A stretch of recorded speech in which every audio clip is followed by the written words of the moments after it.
bisa supaya kami sama-sama memberikan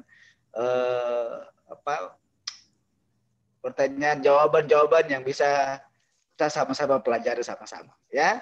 Mungkin sekian dulu. Terima kasih banyak Pak Noldi, saya kembalikan. Oh, kalau kasih Baik. Oke, ya terima kasih Pak Dokter. Baik. Iya, untuk Bapak Ibu, saudara-saudari sekalian, ya selama seminar ini mohon untuk kerjasamanya. Selama nanti pelaksanaan seminar untuk dapat di-unmute untuk audionya. Namun kami mohon kalau boleh videonya bisa dapat tetap on. Tapi kalau memang Bapak Ibu tidak mau aktifkan juga, mau off-kan juga silakan. Kembali kami serahkan ke Bapak Ibu. Dan juga yang mungkin belum menggantikan nama daripada akunnya, bisa diganti namanya, sehingga nanti ketika Bapak Ibu saudara-saudari bertanya, kami bisa langsung menyebutkan namanya, seperti itu, bisa menyapa dengan nama yang tepat. Seperti ini ada yang masih DHBU, kami belum tahu ini namanya seperti apa, mungkin Bapak Ibu bisa digantikan namanya, biar nanti Dokter Ishak tidak kebingungan, dan juga kami tidak kebingungan dalam menyebut nama Bapak Ibu, seperti itu. Dan mohon juga Bapak Ibu, mohon berkenannya apabila nanti Bapak Ibu ada kesibukan dan mungkin tidak bisa mengikuti sampai selesai, mohon untuk sebelum leave dapat dulu sampaikan kepada kami semuanya dengan memberikan pesan di chat untuk forum. Di malam hari ini kita mengetahui Bapak Ibu akan keluar dari ruang Zoom di malam hari ini. Baik, mungkin itu Bapak Ibu semuanya, dan untuk malam hari ini pemaparan topik akan disampaikan oleh Dr. Ishak, dan kami juga akan buka ruang diskusi atau ruang tanya jawab. Bagi Bapak Ibu yang ingin bertanya dan mungkin itu sangat privasi, bisa langsung chat personal ke Dr. Ishak. Tapi kalau dianggap tidak terlalu personal atau privasi, bisa langsung chat untuk semuanya bisa mengetahui. Tapi kalau dilihat itu cukup privasi, silakan nanti Dr. Ishak akan langsung menjawab tanpa menyebut identitas dari Bapak Ibu saudara-saudari sekalian. Baik, mungkin itu penyampaian dari saya, dan langsung saja Dr. Ishak akan menyampaikan pemaparan topik di malam hari ini yang berkaitan dengan menjaga mental tetap sehat di usia lanjut pada masa pandemi. Seperti itu. Ini tidak hanya untuk lansia atau mungkin oma dan opa yang hadir di malam hari ini, tapi juga untuk anak-anak muda, bagaimana juga untuk bisa mendapatkan pembekalan ya di malam hari ini untuk bisa menjaga kesehatan mental orang, baik untuk orang tua dan juga baik untuk opa dan omanya yang mungkin ada di rumah atau di mana saja. Silakan Dr. Ishak, kami berikan kesempatan untuk menyampaikan topik di malam hari ini. Terima kasih Pak Noldi. Mungkin sudah bisa di-share PowerPoint-nya kepada host. Ya.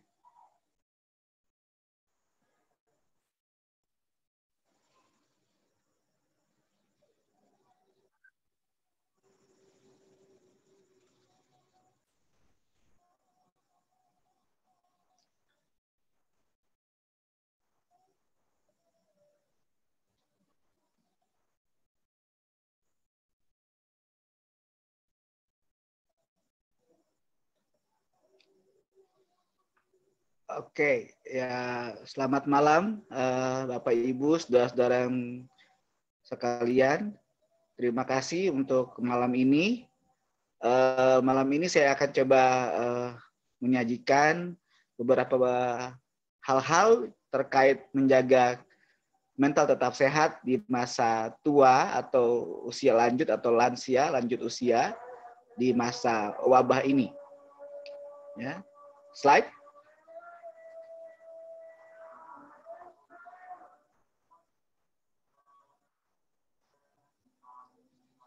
Ya, Bapak Ibu, saudara-saudara sekalian, mari kita lihat apa definisi dari lansia, atau biasanya kami menyebutnya lanjut usia atau lansia.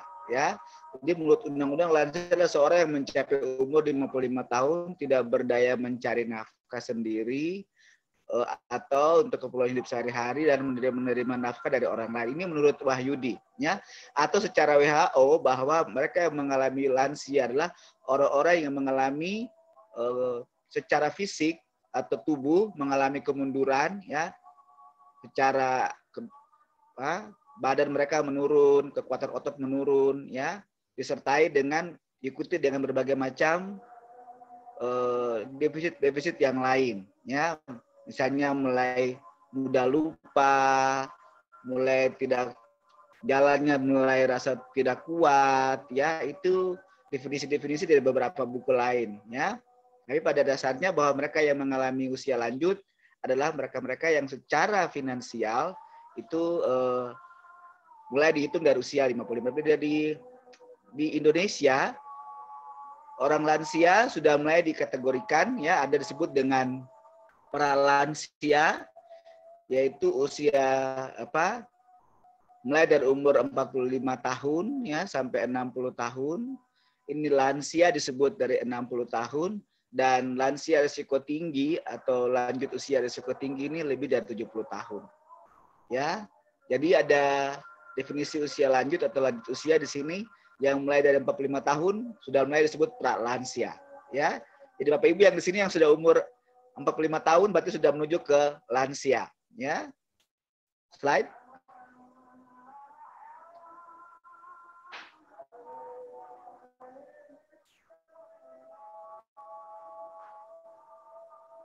Ya, mari Bapak Ibu, kita semua sedang mengalami satu wabah besar, ya.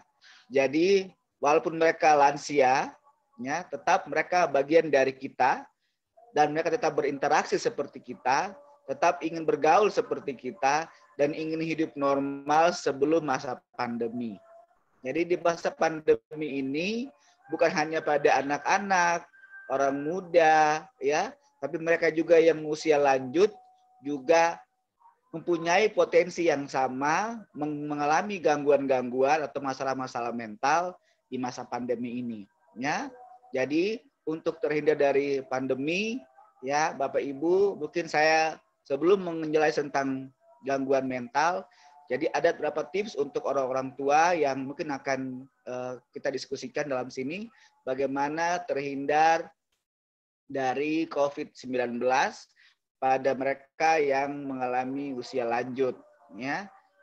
Salah satunya ini mengalami masalah sosial. Jadi selama ini mungkin Bapak Ibu, para orang tua mereka sering keluar, pergi belanja, ingin jalan-jalan, ada kebaktian, ikut kaum kebaktian yang lain-lain, mereka sering bergabung atau ikut sholat berjemaah, ya, atau yang lain, ya. Tiba-tiba di masa pandemi kebiasaan-kebiasaan yang selalu mereka lakukan terhenti, ya. Hal-hal ini yang membuat mereka menjadi berubah, entah itu berubah dalam sisi perasaan, dalam pemikiran, ya, atau dalam perilaku, ya. Situasi pandemi ini berdampak bagi seluruh orang di dunia, termasuk kita di Papua, termasuk kita punya orang-orang tua di Papua. Dan ada juga beberapa orang tua juga yang tidak memenuhi protokol. Tapi ya mungkin karena mereka belum mendengar dengan baik bahwa ada COVID, ya, seperti itu. Slide.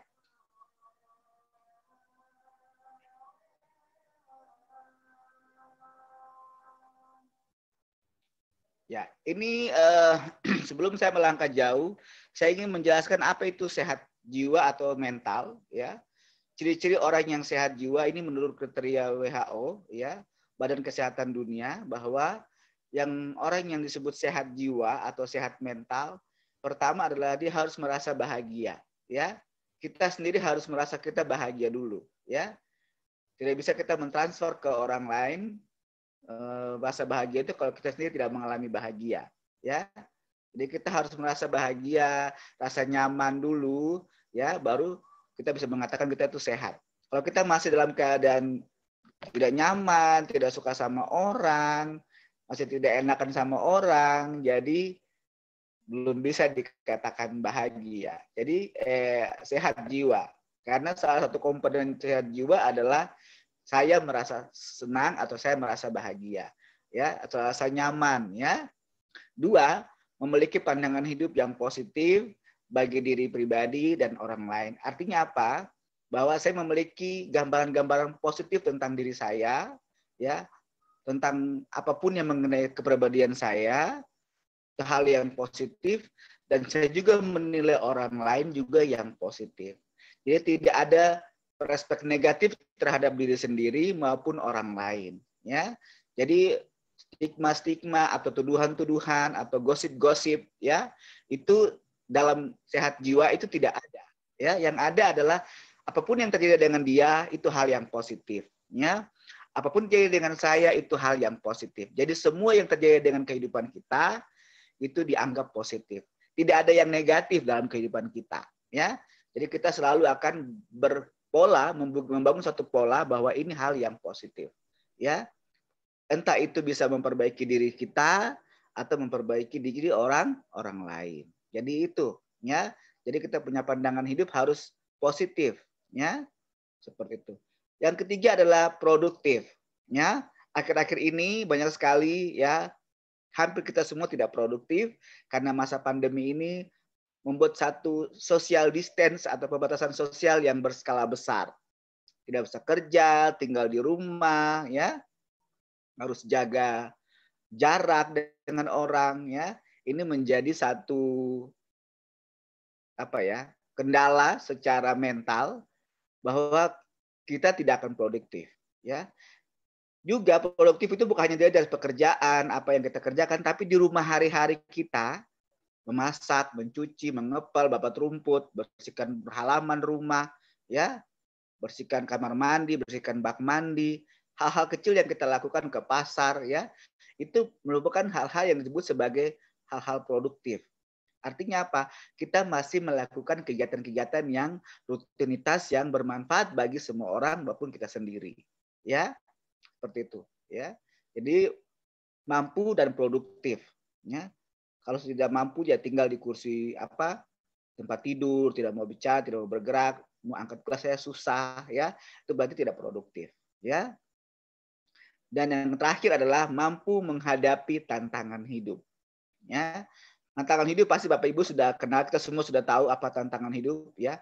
Mulai dari bangun tidur sampai tidur kembali itu tantangan luar biasa, ya.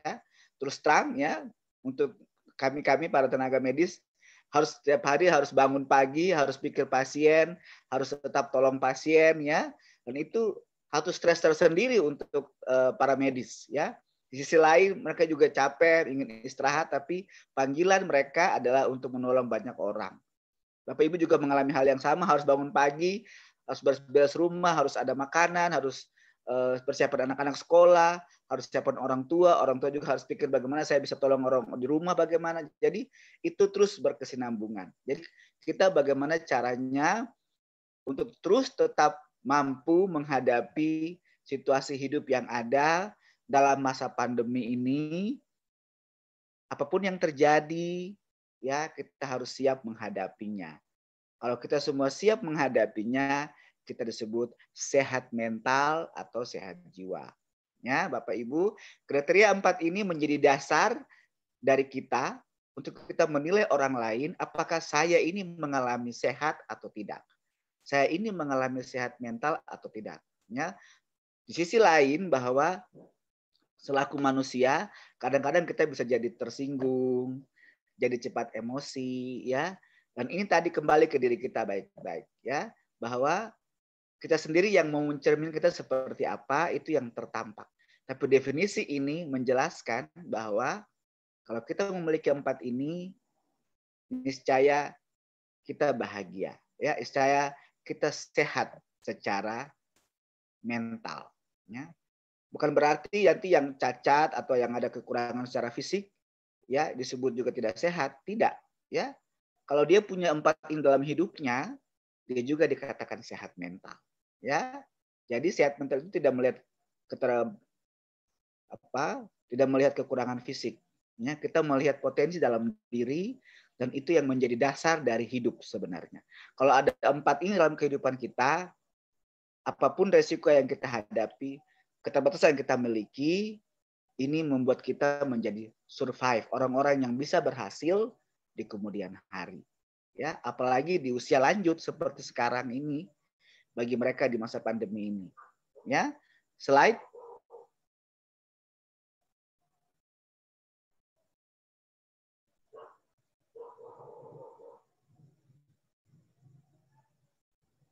Nah, ini mengapa lansia menjadi begitu rentan mengalami masalah jiwa, ya?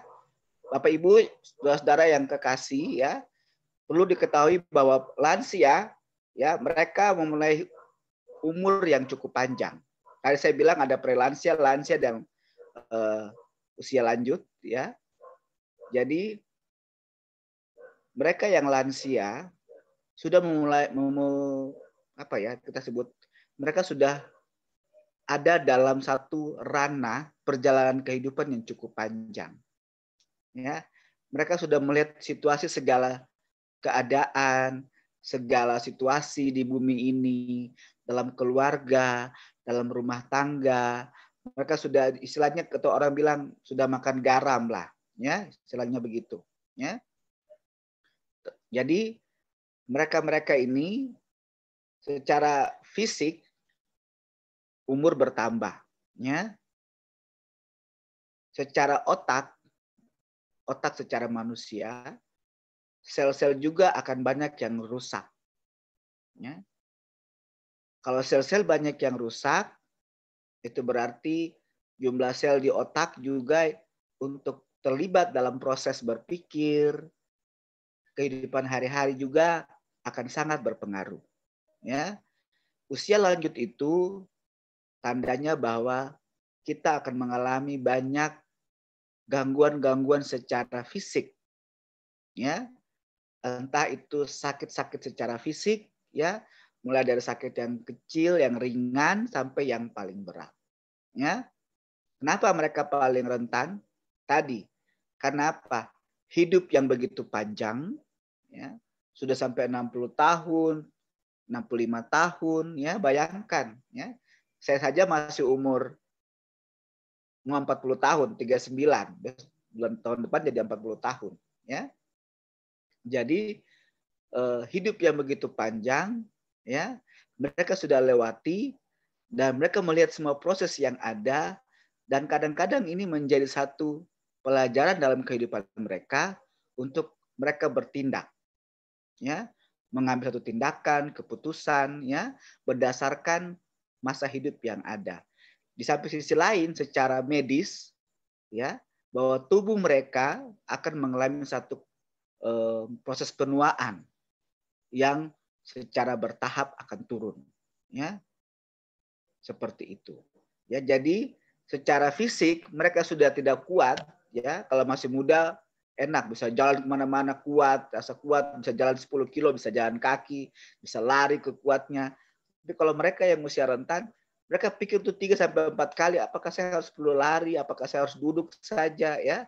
Mereka rasa seperti ada yang beberapa yang merasa, saya buang-buang energi, saya sudah tua, nanti jatuh tulang patah bagaimana, ya. Sudah ada hal-hal resiko-resiko yang mereka pikirkan, ya, seperti itu.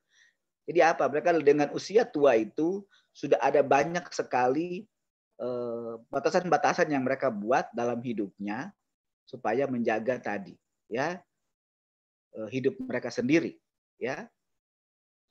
Jadi mereka ini, ya, yang paling sering pada lansia adalah masalah kita bilang mood, ya. Jadi mood menjadi satu gambaran, ya, yang paling sekali terjadi itu gangguan suasana perasaan. Pada orang dengan lansia ini menjadi hal yang paling dominan, ya. Cepat tersinggung, cepat perasa, ya, sensitif, ya, peka, ya. Ini menjadi hal-hal yang paling mudah kita dapati pada mereka-mereka yang mengalami usia lanjut atau lanjut usia, ya. Mereka sangat peka dan sensitif dengan apapun itu. Entah kita yang keluarga atau anak-anak atau family secara tidak langsung atau langsung bisa membuat mereka menjadi berubah mood atau suasana perasaannya jadi berubah, ya. Ya. Berikut juga yang paling penting adalah mengalami depresi, ya. Pada lansia sering mengalami yang disebut dengan depresi, ya. Depresi pada lansia, ya, ini biasanya ada yang nampak, ada yang tidak nampak, ya. Jadi sebagai orang tua, di sisi lain saya tadi bilang katakan bahwa karena usia tua mereka menjadi lebih tidak berdaya, Artinya apa? Bahwa dulu mereka muda, mereka bisa suara keras, mereka bisa didengarkan orang, mereka bisa dihormati orang, mereka bisa dikagumi orang. Begitu mereka tua, mereka akan dianggap orang nomor 3, 4, dan ke-6. Ya, karena apa? Terjadi satu lost power. Ya, ada kehilangan lost power syndrome. Dulunya waktu muda pernah menjabat ini, jadi hamba Tuhan di sini, jadi orang berdoa di sini, atau jadi majelis di sini, atau jadi ketua ulama di sini, ya. Begitu dia sudah usia tua, orang akan taruh dia di urutan sekian-sekian, ya. Jadi terjadi pergeseran, ya. Hal-hal inilah yang menjadi faktor-faktor pemicu atau tambahan-tambahan dalam kehidupan para lansia untuk mereka akan mengalami satu proses dibilang sebagai lost power syndrome, ya, atau kadang-kadang secara bahasa kasarnya depresi yang terselubung, yang tidak terlihat, ya. Mereka akan menolak untuk jangan saya lagi, ya. Kalau ada cara Bapak nanti pikir dulu sudah, saya sudah tua, kasih yang muda-muda saja, ya, seperti itu. Jadi ada secara halus mereka akan menolak hal-hal yang mereka rasa tidak berkenan, ya, tidak terlalu suka, ya. Secara halus mereka akan menolak secara halus juga, ya. Untuk tadi apa? Supaya untuk menutup bahwa saya mengalami hal seperti ini, ya. Hal tadi bahwa saya akan tidak diterima, kalau saya bicara juga mereka tidak akan dengarkan saya, ya. Mereka lebih muda, mereka lebih modern, ya. Jadi hal-hal ini yang akan membuat dia jadi seperti sensitif, ya. Kenapa usia dengan kalau dia bicara di usia sekarang, yang anak muda tidak akan pernah pahami, ya, karena waktu mereka berbeda, ya, seperti itu. Yang terakhir adalah yang paling sering selain depresi ada juga cemas nanti ada. Yang paling lagi selain itu adalah gangguan demensia. Demensia ini kalau bahasa kasar hari-hari orang bilang pikun, ya. Jadi Bapak Ibu dan saya kita akan menuju tua dan pikun ini akan dialami oleh semua orang tua. Dan itu hal yang normal. Kita akan melalui proses ini, semua orang di muka bumi ini melalui proses ini. Karena apa? Secara anatomi tubuh, secara fisik tubuh, sel-sel di otak akan mengalami pengurangan. Itu volume otak, ya. Mulai dari sel-sel akan lagi menjadi kecil, ya. Yang tidak berfungsi akan mati sendirinya, ya. Karena apa? Kita juga yang orang tua, mereka-mereka yang tua juga nutrisinya juga mulai berkurang, ya. Artinya apa? Yang tadinya mudah makan sesukanya, sudah tua makan harus dibatasi, ya. Proses penerimaan di dalam tubuh juga harus disesuaikan, ya. Tidak seperti pada masa muda. Slide.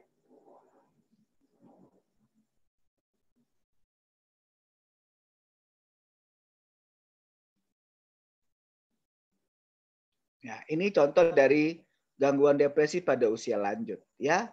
Jadi mungkin Bapak Ibu yang punya, ya, gambaran lain dari saya yang saya gambarkan di sini boleh ditanyakan, ya.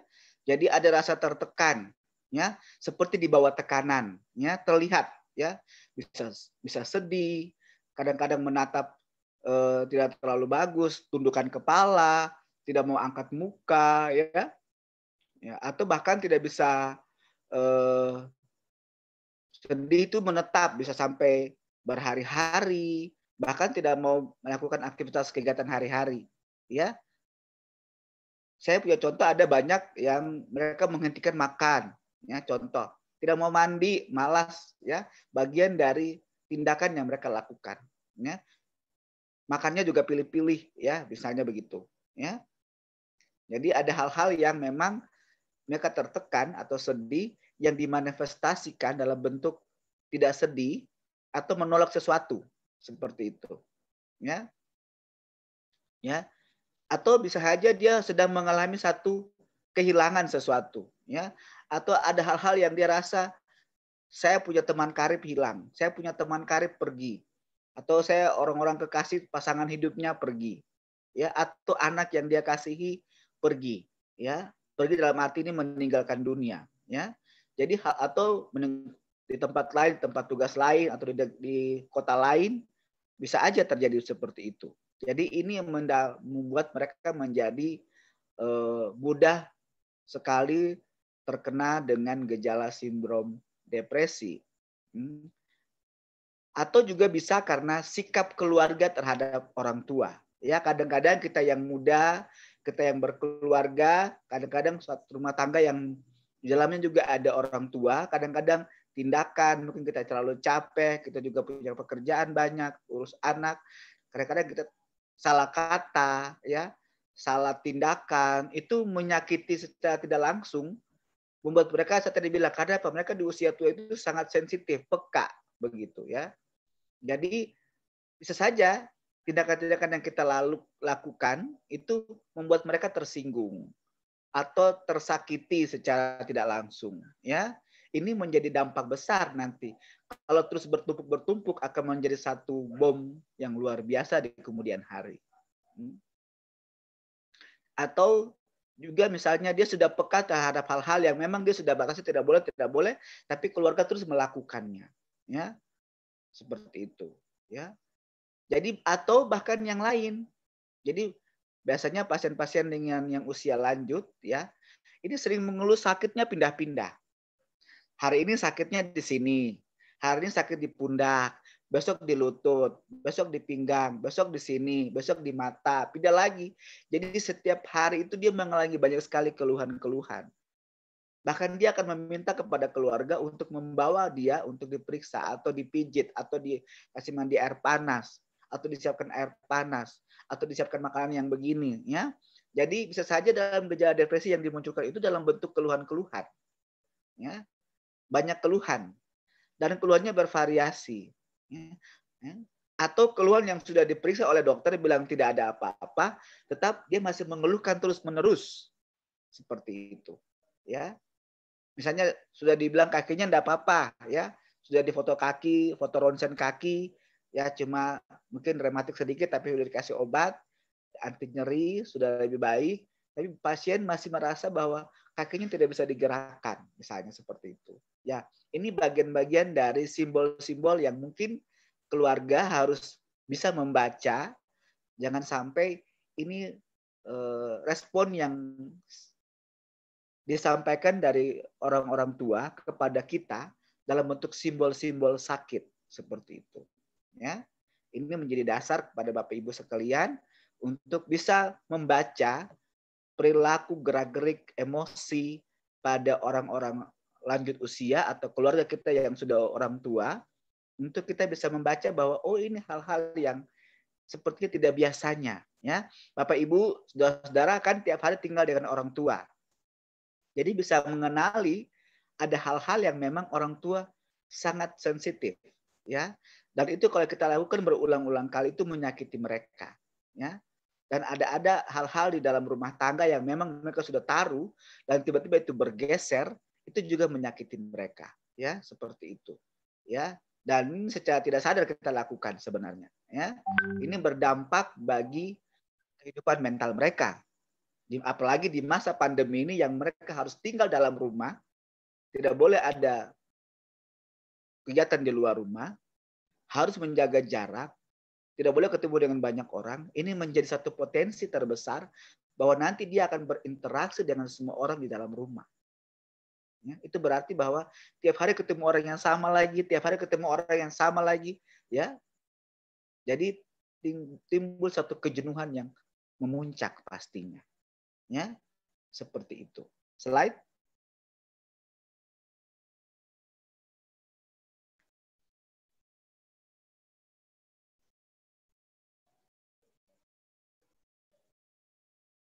Nah, ini juga yang paling penting dari gangguan. Yang saya bilang selain ada dari depresi, mood, ya, atau gangguan cemas, ya. Pada orang lansia, ya, gejala ini diikuti dengan sakit seperti sakit fisik pada umumnya. Contoh ini, ya. Aduh, saya punya mata kabur nih, ya. Jadi pasien biasanya mengeluh mulai dengan keluhan-keluhan fisik, ya. Mata kabur atau tangan tidak bisa gerak, saya punya rematik, saya punya pinggul sakit, ya. Dan ini dia ungkapkan secara berlebihan, ya. Padahal sudah dibawa ke dokter dan dikasih obat, dikasih alat bantu, ya. Entah itu tongkat atau apapun atau dikasih saran-saran oleh dokter, tetap pasien masih mengeluh hal-hal ini dan dia terus mengeluhkan. Ya. Keluhan itu dalam bentuk diulang-ulang, dalam perkataan, dalam tindakan, ya. Ya, dan itu secara berlebihan yang dia sampaikan. Kadang-kadang semua orang yang dia ketemu dia sampaikan, saya begini, saya begini, saya begini. Itu tanda bahwa memang dia sedang cemas. Ya, dia ketemu orang temannya lagi, teman tangga sebelah, ketemu satu lagi, dia bilang, semua dia sampaikan satu kompleks, ya, bahwa dia punya sakit ini. Itu tanda bahwa dia sedang mengalami satu kecemasan. Ya.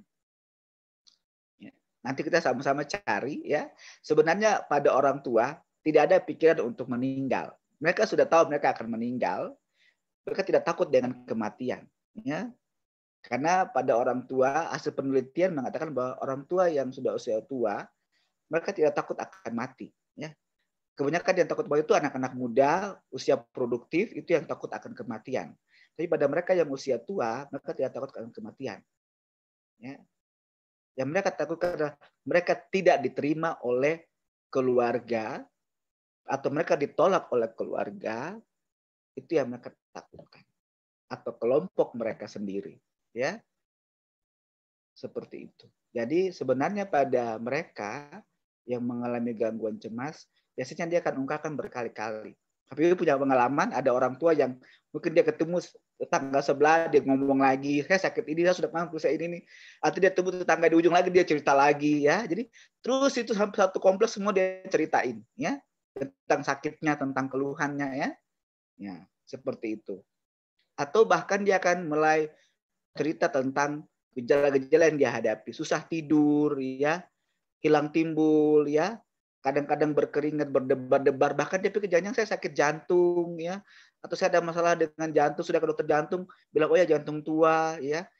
Tapi itu tahu nggak, dengan kita berkonsultasi dengan dokter, ditambah lagi dengan kecemasan bahwa jantung tua itu jadi lebih hebat kecemasannya. Untuk menghilangkan rasa cemas itu dia menyampaikan kepada semua orang. Supaya semua orang mengerti bahwa tentang keadaannya seperti itu, ya. Ini biasanya berlangsung cukup lama, dan antara semua ini gangguan cemas ini paling sering dan dia bertahan cukup lama, ya.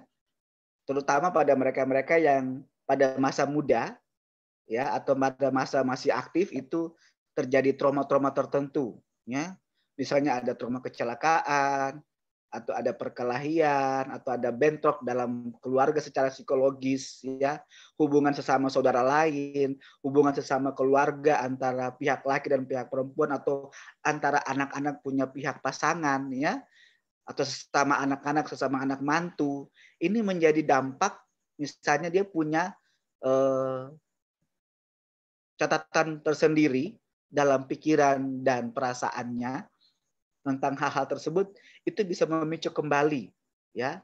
Jadi kita bilang ada trauma-trauma pada masa aktif, ya, itu bisa dikembalikan pada masa tua ini bisa saja muncul, ya, atau karena dia berpapasan dengan situasi yang sama pada saat itu, ya. Seperti itu Bapak Ibu. Jadi gangguan cemas ini biasanya lebih panjang, ya. Gangguan depresi itu bisa tadi saya sampaikan bisa terlihat dan tidak terlihat. Tapi kalau gangguan cemas, kita mudah terlihat, ya. Tadi saya bilang dia sering menceritakan, ya.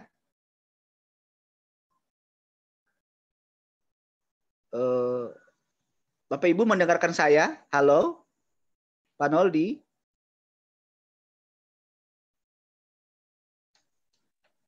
Halo. Halo, kita dengar. Oke, ya. Ada yang mengatakan tidak bisa mendengarkan, jadi saya coba cross check ulang, ya. Dengar Pak. Ya. Bisa Pak, dengar Pak, dengar. Ya. Dengar Pak, dengar, suaranya kedengaran jelas Pak. Oke, terima kasih. Saya lanjut, ya. Ya Pak. Ya. Oke, jadi gangguan cemas ini satu proses yang mudah terlihat sebenarnya. Jadi dimulai dengan tadi saya bilang gangguan mood atau suasana perasaan tadi. Sering menceritakan berulang-ulang, ya, kadang-kadang dia sebentar sensitif, sebentar dia baperan, ya, sebentar tidak mau, sebentar dia menolak ini, menolak itu mudah terlihat dari seperti ini, ya, yang nanti ujung-ujungnya mengalami satu depresi atau mengalami gangguan tidur dan yang lain-lainnya itu menjadi satu dalam satu kesatuan sakit yang mungkin bagian dari depresi misalnya, ya. Seperti itu. Slide.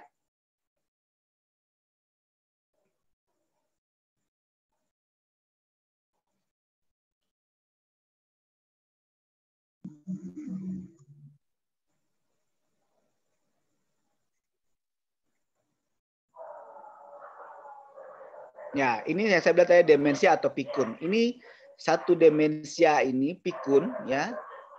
Ini sesuatu yang pasti. Dan kita semua akan mengalami ini. Saya juga, dokter, akan mengalami ini satu waktu bila saya usia tua juga. Karena ini proses yang normal pada mereka yang mengalami usia lanjut. Ya, Bapak Ibu juga siap-siap, ya. Kita tidak minta-minta, tapi ini proses yang kita harus lewati karena firman Tuhan bilang begitu, ya. Ada banyak kesusahan yang kita hadapi pada usia lanjut atau di usia tua, ya. Dan ini salah satunya, ya. Jadi kita akan mengalami satu kemunduran mental secara progresif. Tadi saya bilang, ya. Tadi dengan masa tua ini terjadi satu losing, ada satu kehilangan banyak sekali, ya. Kesempatan, ya, waktu, ya, juga finansial misalnya, ya. Jadi itu berpacu jadi satu, ya. Jadi dia lama-lama jadi turun, ya. Pada mereka-mereka yang dengan mengalami pikun, ini akan menjadi lebih progresif, ya. Lebih hebat pikunnya, bahkan dia kan tidak kenal anak. Nanti tanya itu siapa? Aduh, siapa lagi namanya tadi? Bapak lupa lagi nih, ya. Aduh, siapa lagi? Padahal dia sudah ingat, tapi untuk mengingat kembali, ya. Bahkan sampai hal-hal yang nanti membuat dia susah adalah hal-hal rutinitas dalam rumah.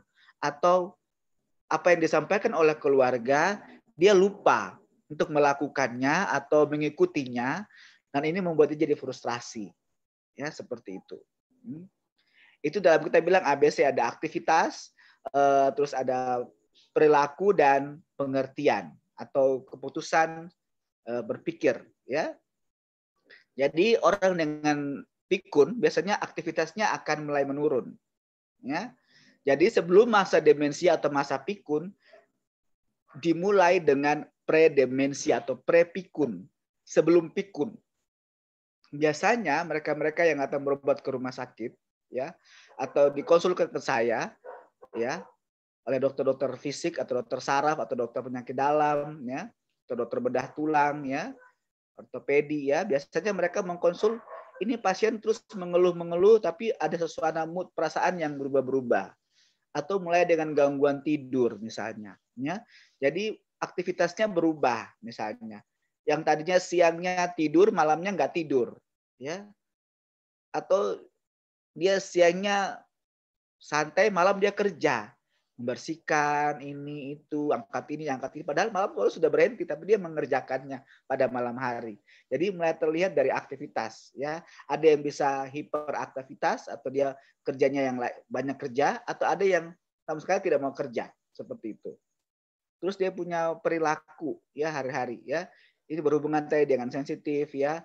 Kita bisa lihat, ya. Ini semuanya dengan cara berpikir. Ya, daya ingat lah, ya. Ini siapa? Ini kok kemarin di mana? Kok kemarin kan Oma sudah kasih tahu di sini, tapi Oma taruh barang lupa lagi di mana, ya. Atau misalnya anak-anak kasih tahu, besok Mama ke sini ya. Aduh, Mama lupa, ya. Kemarin anak sudah kasih tahu, Mama lupa, ya. Seperti itu. Dia mudah sekali sudah mulai secara berpikir, ingatan itu sudah mulai berkurang, ya. Ya. Bisa karena ada penyakit-penyakit lain, nanti saya bilangnya ada tekanan darah tinggi, atau ada masalah stroke, atau ada sakit-sakit lain, diabetes, itu menjadi faktor-faktor penambah untuk mempercepat faktor pikun atau penyakit pikun, ya.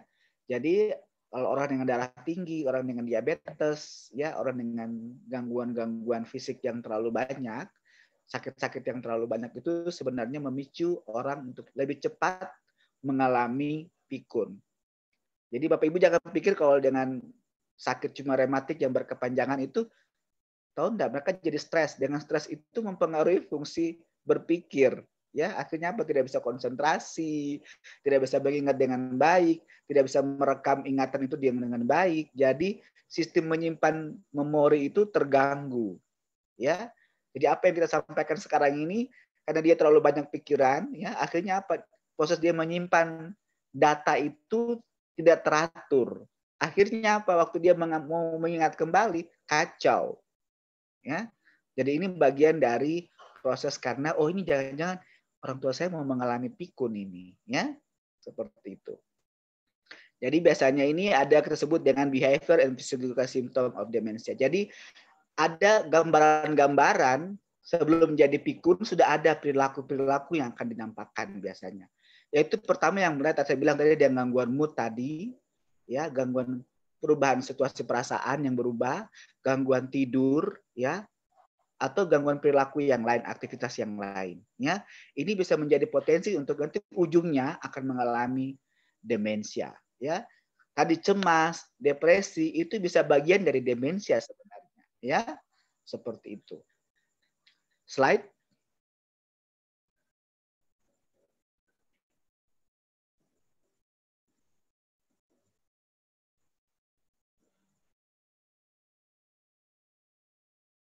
Slide.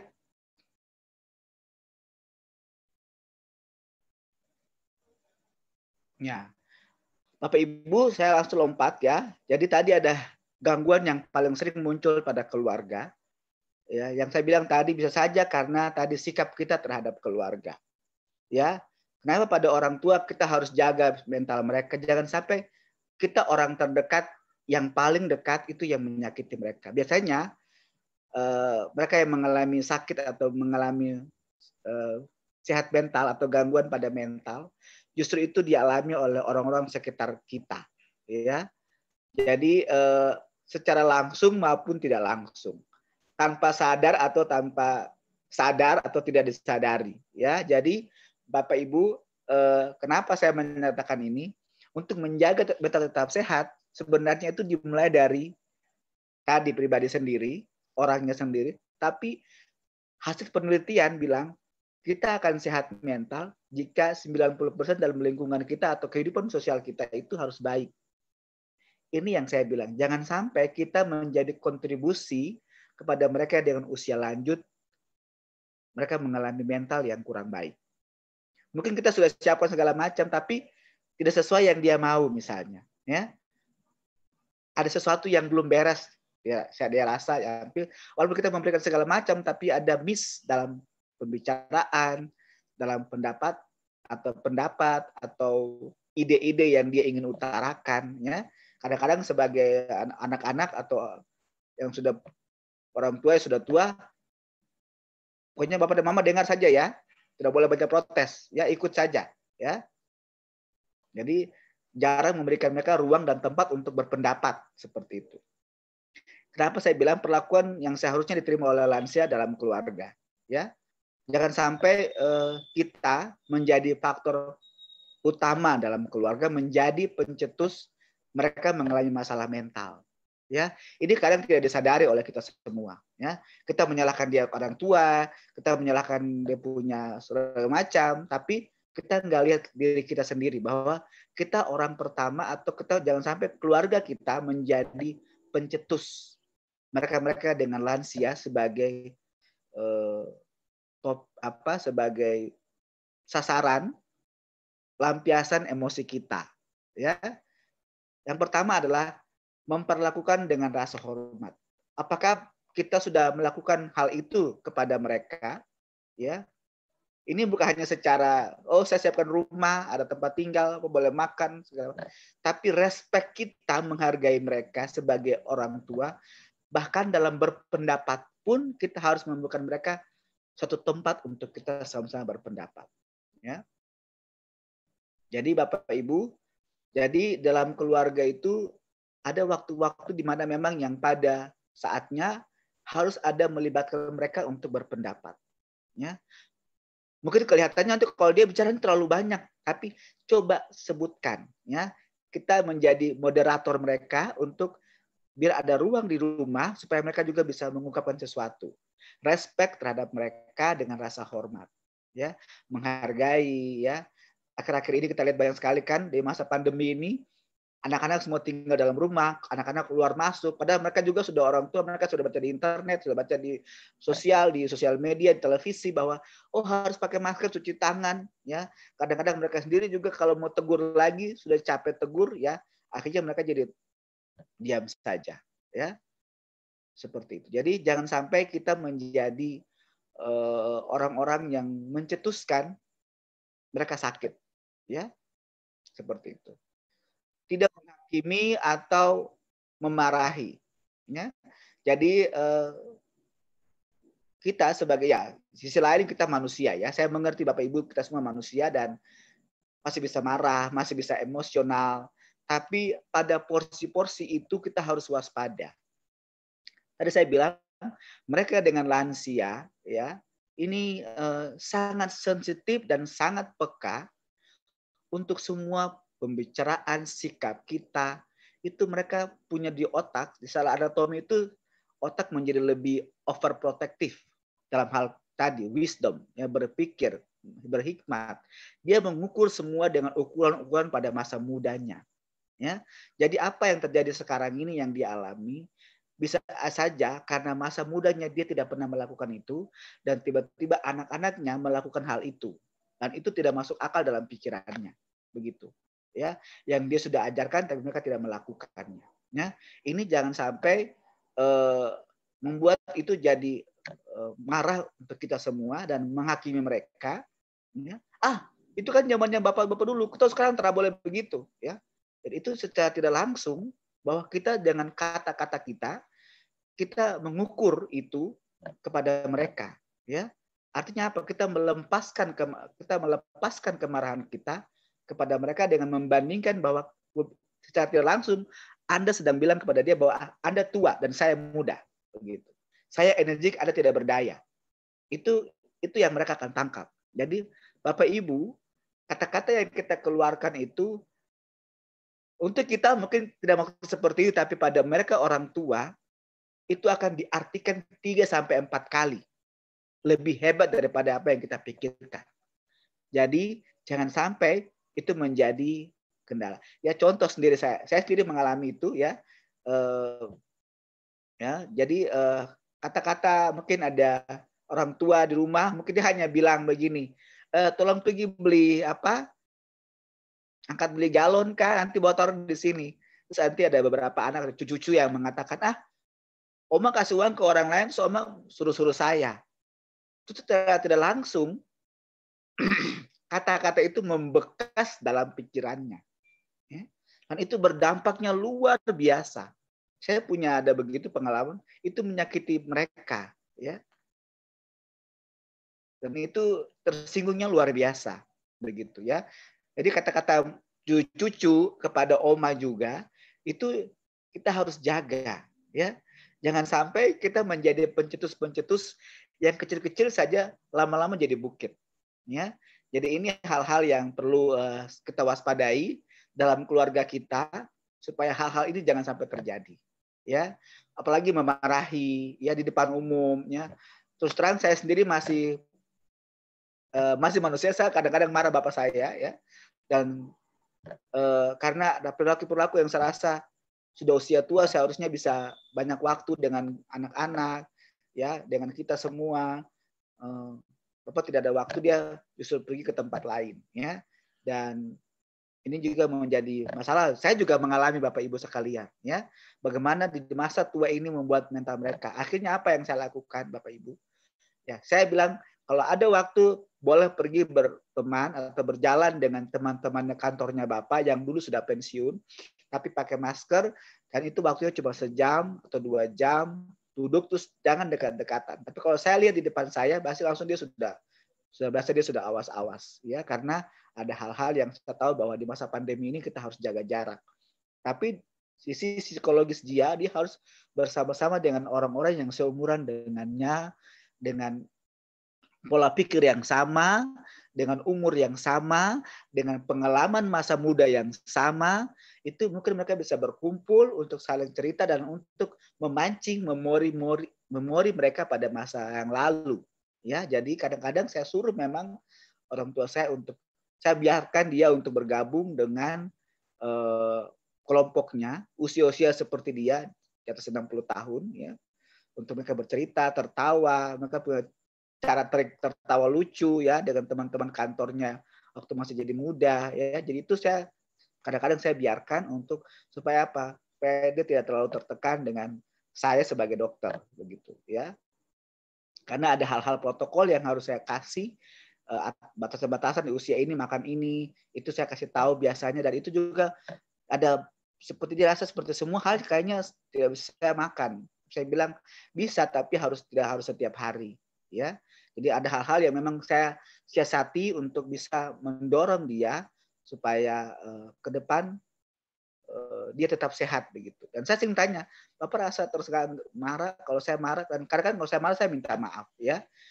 Minta maaf Pak, saya harus marah karena ini untuk Bapak dan untuk saya juga supaya kita sama-sama jaga, ya, seperti itu. Dan biasanya saya tanya kembali, Bapak masih marah ke saya tentang hal yang kemarin? Biasanya Bapak saya bilang, Bapak tidak akan marah dan Bapak mengerti itu dan Bapak juga perbaiki. Biasanya dia langsung mengangguk kepala dan bilang saya sudah mengerti dan saya akan perbaiki, ya. Walaupun memang akan dilakukan berulang-ulang kali, tapi sebagai orang tua dan juga sebagai anak atau sebagai cucu, kadang-kadang kita juga tidak bisa tahan, ya. Ini jangan sampai terjadi, ya. Kita kalau bisa diminimalkan. Hindarkan dari masalah-masalah keluarga yang mengganggu pikiran. Ya, ini sering sekali kita melemparkan bola panas kepada mereka. Ya, contoh ini, ya.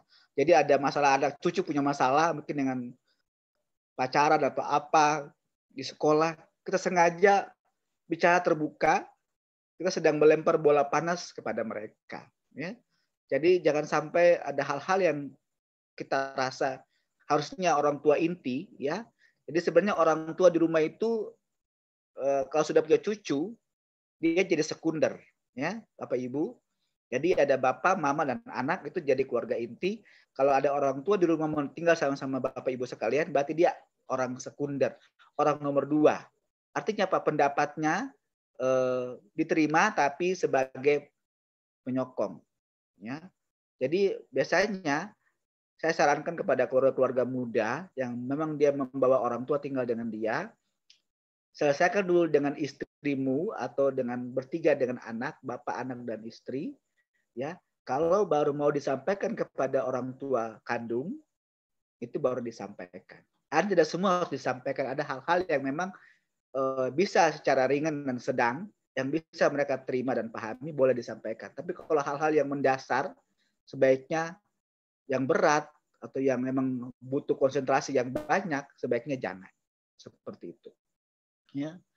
Tetap ajak mengobrol, bercerita, hindari yang mengucilkan mereka dalam keluarga. Ya, saya tadi bilang jangan sampai ada hal-hal yang memang rasa mau disampaikan, beri mereka ruang pendapat, berbicara, duduk sama-sama, atau kesempatan untuk mereka juga mengambil porsi untuk memberi pendapat atau ide-ide mereka. Ya. Dan terakhir adalah selalu perhatikan kesehatan mereka. Oke. Mungkin yang sampai di sini, Bapak Ibu, kalau ada yang ingin bertanya, saya persilahkan.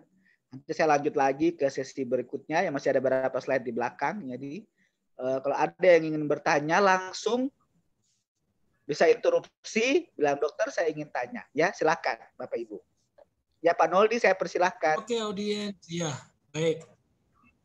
Ya, Pak Dokter Ishak ada membuka ruang untuk Bapak Ibu, para audiens di malam hari ini untuk bisa bertanya. Iya, cukup panjang pemaparannya dan mungkin sudah ada yang bertanya-tanya, sudah mulai muncul pertanyaan. Silakan Bapak Ibu, saya buka dan berikan kesempatan yang ingin bertanya.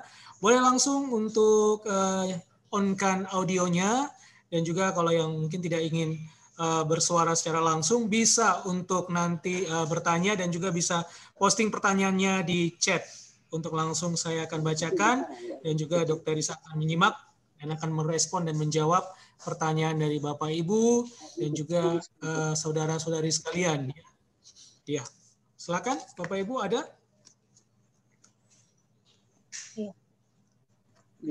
Malam Kak Noldi, Oma Sohilait mau bertanya. Iya. Iya, Selamat silakan. malam, Oma Sohilai di Sentani ya, Oma. Ya, Oke, Oma silakan. terima kasih untuk semua yang kami dengar. Saya ada terkesan dengan di gangguan cemas, nomor 2, cemas atau khawatir berlebih. Saya sering khawatir yang berlebihan. Bagaimana caranya supaya saya tidak boleh khawatir?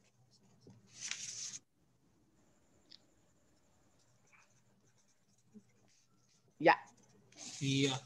Bagaimana caranya ya, Oma, untuk tidak Ya, cemas berlebihan seperti itu. Ya. Terkait dengan topik sebelumnya, di gangguan kecemasan poin nomor 2. Baik, silakan Dokter Iksa, mungkin bisa langsung merespon atau menjawab. Dan jika Bapak Ibu ada yang ingin bertanya, bisa posting pertanyaannya di chat. Silakan. Oke, Oke, Dokter Iksa. Oma Sohilait ya. right. Ya, terima kasih ya. Oma, sebenarnya cemas, kita semua manusia mengalami cemas ya. Tapi cemas ini dalam range normal, dalam batas normal. Contoh saya keluar rumah, aduh saya belum padam kompor, ya saya kasih mati kompor dulu misalnya. Itu cemas yang normal ya. Atau misalnya nanti saya naik mobil, lupa ongkos taksi, oh saya ambil dulu ongkos taksi. Itu cemas-cemas yang kita bisa handle atau kita bisa tangani.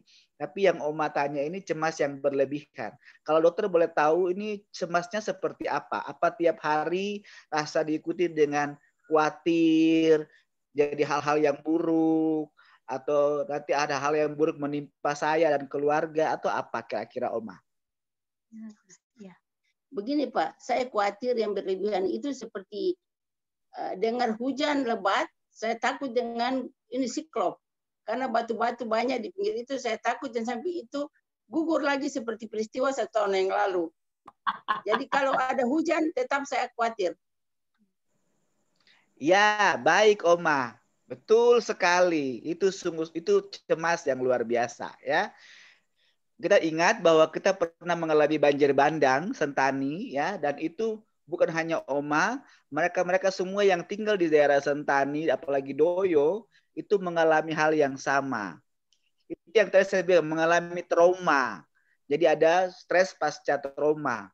Jadi ada kalau bunyi guntur, kalau sudah mulai hujan, mulai perasaan tidak nyaman, takut, susah tidur, gelisah, was-was, ya jaga-jaga jangan sampai nanti banjir kah. Sekali-sekali lihat-lihat buka pintu, lihat rumah ada air mengalir tidak kira-kira, ada batu yang berguling atau tidak. Ya ini tanda dari betul-betul memang mengalami cemas. Ya cemas itu ya yang Ibu Oma mengalami itu disebut dengan stres pasca bencana atau cemas pasca bencana ya. Kenapa? Karena memang dalam ingatan Oma itu masih ada ya. Untuk menghilangkan itu ya ada beberapa pilihan ya. Ya, pertama harus berkonsultasi dengan dokter atau psikolog, dokter jiwa atau para psikolog, atau bisa dilakukan secara bertahap.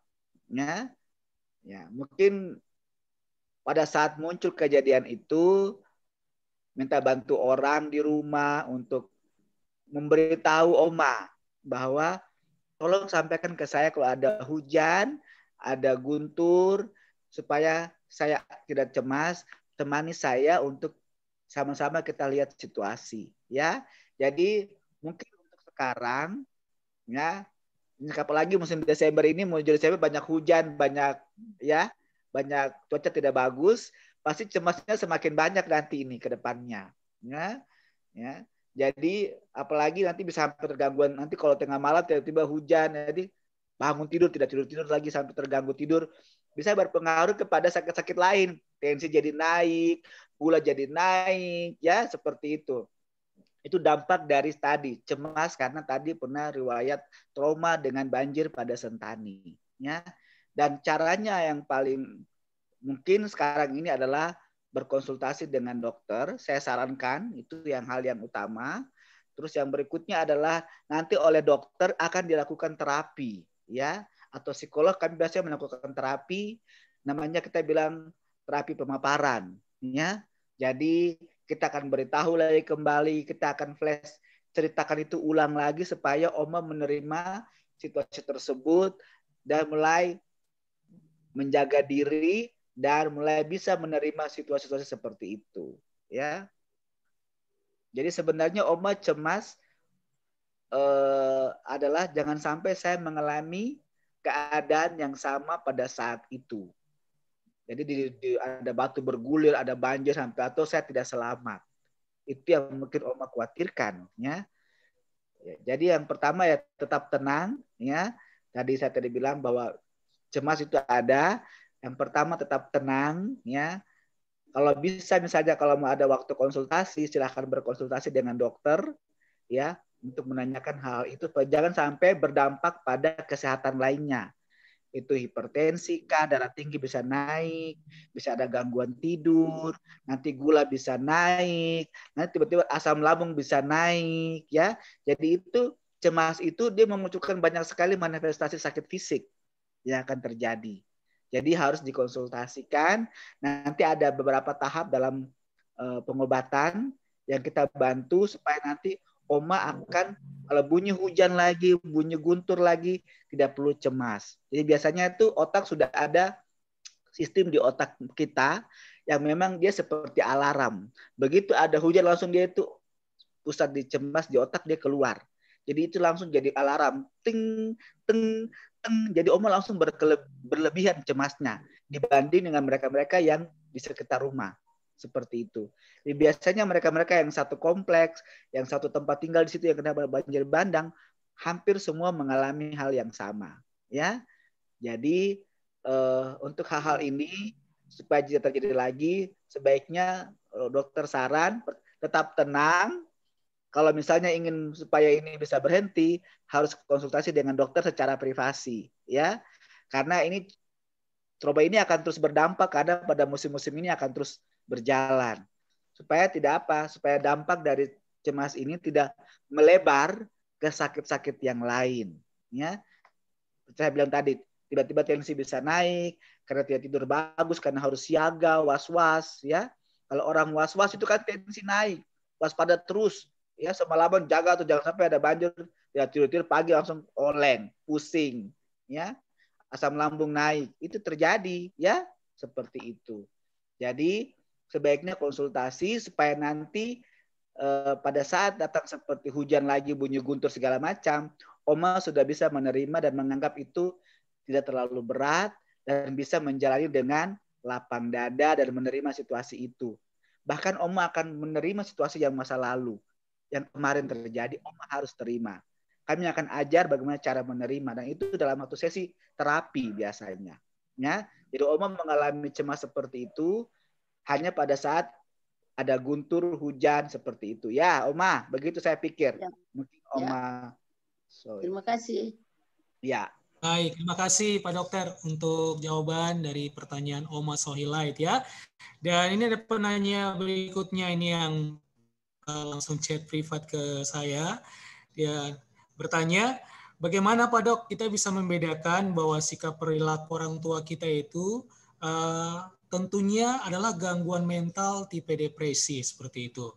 Dan yang kedua masih dari penanya yang sama, jika dikatakan melempar bola panas kepada orang tua dengan masalah kita, kadang orang tua kita butuhkan sebagai penasehat. Artinya terkadang kan anak mungkin melapor atau menyampaikan sesuatu ke orang tua, tapi sebenarnya dengan tujuan mereka ingin menjadikan orang tua sebagai penasehat seperti itu. Nah, mungkin dua dulu ini pertanyaan dari penanya yang sama. Mungkin silakan Pak Dok. Mungkin yang dari bola panas dulu ya. Ya ini Bapak Ibu kan saya bilang bola panas. Ya, mungkin di sisi lain sebenarnya itu tersirat di dalamnya. Ya, jadi Bapak Ibu mungkin minta pendapat, tapi secara tidak langsung kita sedang menggulirkan sesuatu bola kepada mereka. Ya, artinya apa? Bahwa kita melibatkan mereka dalam situasi kita. Ya. Itu seperti bersamaan muncul, ya Bapak Ibu. Kalau usul saya bahwa minta pendapat sebaiknya tidak menyampaikan isu dari permasalahan, ya. Mungkin dibaca, mungkin sebaiknya memakai kiasan-kiasan, ya, memakai bahasa-bahasa kiasan atau contoh, ya, tanpa harus membuka masalah yang sebenarnya, ya. Mungkin bisa memakai pihak ketiga, pihak keempat sebagai contoh untuk mereka sebagai pertimbangan. Atau tanyakan ke mereka punya masa lalu. Dulu pernah mengalami seperti ini, dulu waktu itu Bapak udah mereka bikin seperti apa misalnya. Kalau dulu ada seperti problem seperti begini, pada waktu Bapak udah muda, itu kira-kira Bapak udah mengalami bagaimana? Apakah dengan bicara kah atau bagaimana? Itu mungkin bisa disiasati oleh kita. Tanpa kita harus menggulurkan bola panas ke orang tua, apalagi pada lansia, untuk mereka ikut berpikir lebih keras untuk bagaimana menyelesaikan. Karena apa? Di sisi lain, status kita di rumah, bagi mereka, mungkin Anda sudah punya anak dan punya cucu, tapi bagi mereka, Anda adalah anak mereka. Dan itu sebagai semua orang tua dimanapun, walaupun kita sudah umur 50-an juga, tapi kalau di rumah ada orang tua akan menganggap kita tetap anak. Dan mereka punya pola pikir tetap seperti bahwa kita anak dan mereka orang tua dan mereka akan menyelesaikan itu. Itu yang harus kita jaga, ya. Karena usia mereka tidak akan mungkin. Kekuatan fisik, pikiran, apalagi dengan fisik tua yang semakin buruk, akan memperburuk mereka punya keadaan mental, ya. Jadi sebaiknya saya saran aja, boleh minta pendapat pada mereka, tapi tidak menggulirkan bola atau tidak menggulirkan isu utama dari yang mau kita tanyakan. Ya, mungkin kita pakai isu ketiga, keempat, atau kelima sebagai contoh-contoh untuk digulirkan kepada mereka dan minta pendapat mereka. Seperti itu, ya. Oke.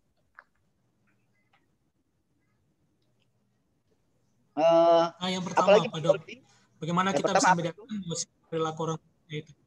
Bagaimana kita bisa membedakan bahwa sikap dan perilaku orang tua kita itu tentunya berkaitan dengan gangguan mental tipe depresi. Oke, ya. Bagaimana kita bisa membedakan sikap perilaku orang tua kita itu? Ya, Bapak Ibu, saudara-saudara sekalian, saya pikir kita semua mengenal orang tua kita masing-masing, ya. Saya sendiri mengenal bapak saya dengan baik, ya. Jadi kalau dia menelpon saya dengan nada suara yang lain, saya sudah langsung curiga, ya. Ini ada sesuatu yang salah, ada sesuatu yang miss. Jadi saya bisa lihat nada suaranya, ya. Tekanan intonasi suara saya bisa dengar, walaupun saya tidak lihat orangnya, hanya di telepon dia bicara, itu saya bisa dengar, saya bisa mengerti ini bukan seperti biasanya dia bertanya begini atau nada suaranya tidak seperti ini, ya. Bapak Ibu, jadi depresi itu digambarkan bisa secara luas, ya. Bisa secara yang langsung nampak, ada yang tidak nampak, ya. Yang mungkin tidak nampak mungkin dengan perilaku agresif, Bapak Ibu, ya. Jadi kadang-kadang mereka bersembunyi di balik perilaku agresif, ternyata itu sebenarnya bagian dari depresi, ya. Marah-marah tidak jelas, emosi sedikit-sedikit pada cucu atau kepada orang, atau dia marah ke satu tapi pindahkannya ke orang lain, itu terlihat itu, ya. Jadi itu bagian dari silent depresi pada mereka yang tua, ya. Jadi anak-anak pasti mengerti ini. Saya pahami Bapak Ibu sekalian, ya. Jadi sekali lagi, apakah Anda sudah mengenal orang tua Anda dengan baik, ya? Selama ini Anda tinggal sama-sama, itu menjadi satu PR buat Anda semua. Jadi saya sendiri mengenali suara bapak saya kalau menelpon, ya. Jadi saya langsung bisa tahu itu, ini keadaan ini sesuatu yang salah ini. Saya tanya ada apa bahasnya, ya. Saya bertanya. Dan bahkan kalau dalam keadaan yang lagi moodnya meningkat, saya tahu ini. Dia punya nada suara lagi tinggi atau lagi rendah, atau ini saya bisa tahu ini ada sesuatu yang lain, ya. Dan ini biasanya saya langsung hentikan pembicarakan, saya bilang kita bertemu, kita bicara, ya. Jadi Bapak Ibu, depresi bisa dalam bentuk yang tadi sedih, menolak makan, dalam bentuk perilaku tadi tuh, memutuskan makan, memutuskan bicara, tidak mau bicara, ya. Tidak mau kontak muka dengan kita, tidak mau salaman. Biasanya selamat pagi nak, atau tetangga sebelah, ya, atau orang bilang, bahasa bapak salam nonton, kami setelah salam lagi dan orang lagi, ya. Jadi ada hal-hal yang mundur dari biasanya yang dia sering lakukan, berubah, ya. itu menjadi tanda-tanda awal untuk kita telusuri. Jangan sampai ada dalam perilaku kita atau dia punya masalah yang mungkin dia simpan, yang mungkin menjadi beban pikiran atau perasaannya, itu mungkin sebaiknya kita telusuri. Jadi Bapak Ibu, hal-hal yang sering dia lakukan rutinitas, ya, tiba-tiba bergeser, itu menjadi tanda awal untuk kita bisa cross check, ya. Jadi jangan diam, ya. Jadi mungkin selama ini Mama bantu saya di dapur, terus tiba-tiba tidak bantu lagi, ya. Jangan-jangan ada sesuatu ini. Kita harus belajar peka bahwa ada sesuatu yang tiba-tiba hilang, ya. Itu menjadi catatan untuk kita semua. Mungkin begitu Pak Noldi, ya, untuk membedakan ini depresi atau bukan depresi, ya. Jadi kalau cemas saya bilang tadi bisa nampak secara jelas, ya, pasien itu mengeluhkan, dia bicara terus-menerus, ya, dan mengulang-ulangi cerita dan mengungkapkan perasaan takutnya tadi, cemas, khawatir. Tapi yang depresi bisa terbalik, ya. Dia dalam bentuk perilaku yang lebih agresif, ya, atau spontanius marah, ya. Tidak harus depresi. Jadi perilaku agresif dan perilaku amarah pada orang dengan lansia, kita harus curigai jangan sampai ini bagian dari depresi yang dia simpan. Kita bilang sebagai bagian dari depresi agresif, ya. Jadi luapan depresi yang diluapkan kepada kita dalam bentuk-bentuk yang berbeda. Seperti itu Pak Noldi, ya. Baik, oke, terima kasih Pak Dokter. Nah, sebelum nanti Pak Dokter lanjut ini untuk melanjutkan materinya, ya, ada 2 pertanyaan dulu yang mungkin itu kita tuntaskan. Ini dari Ibu Yemima Karubaba bertanya, izin bertanya Pak Dok, saya bertemu dengan salah satu lansia yang menolak berobat ke rumah sakit karena takut dengan kabar dari rekan-rekannya juga yang lansia. Katanya, dokter, saya takut ke rumah sakit karena rekan-rekan seusia saya kalau masuk ke rumah sakit hari ini dan besok langsung meninggal. Apa yang bisa kami lakukan untuk mengedukasi lansia seperti ini? Ya, mohon petunjuknya Pak Dokter. Nah, walaupun pada akhirnya tetap lansia tersebut tetap berobat ke rumah sakit dengan berbagai macam pembelaan diri bahwa tidak pernah keluar rumah, tidak interaksi dengan orang lain dan sebagainya. Mohon petunjuknya Pak Dok. Ya, ya. Jadi terima kasih. Jadi ini pertanyaan yang luar biasa, ya. Sebenarnya ini hal yang ini cuma simbol dari kata-kata sebenarnya Bapak Ibu, ya. Jadi kalau pasien dia bilang saya takut ke rumah sakit karena dengar kabar-kabar dari teman-teman saya yang usia lanjutnya pada mati semua, ini simbol sebenarnya, ya. Bahwa tidak ada percaya, ya. Tidak ada trust, tidak ada percaya kepada tenaga medis atau percaya kepada orang-orang di sekitarnya yang memberi dia pertolongan, ya.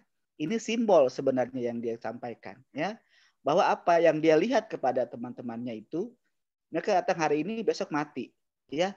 Itu berarti ada dalam masa perjalanan dia sakit itu bahwa selama ini tidak tertolong. Berarti orang yang diharapkan menolong dirinya nanti kemudian hari itu juga dia tidak percaya.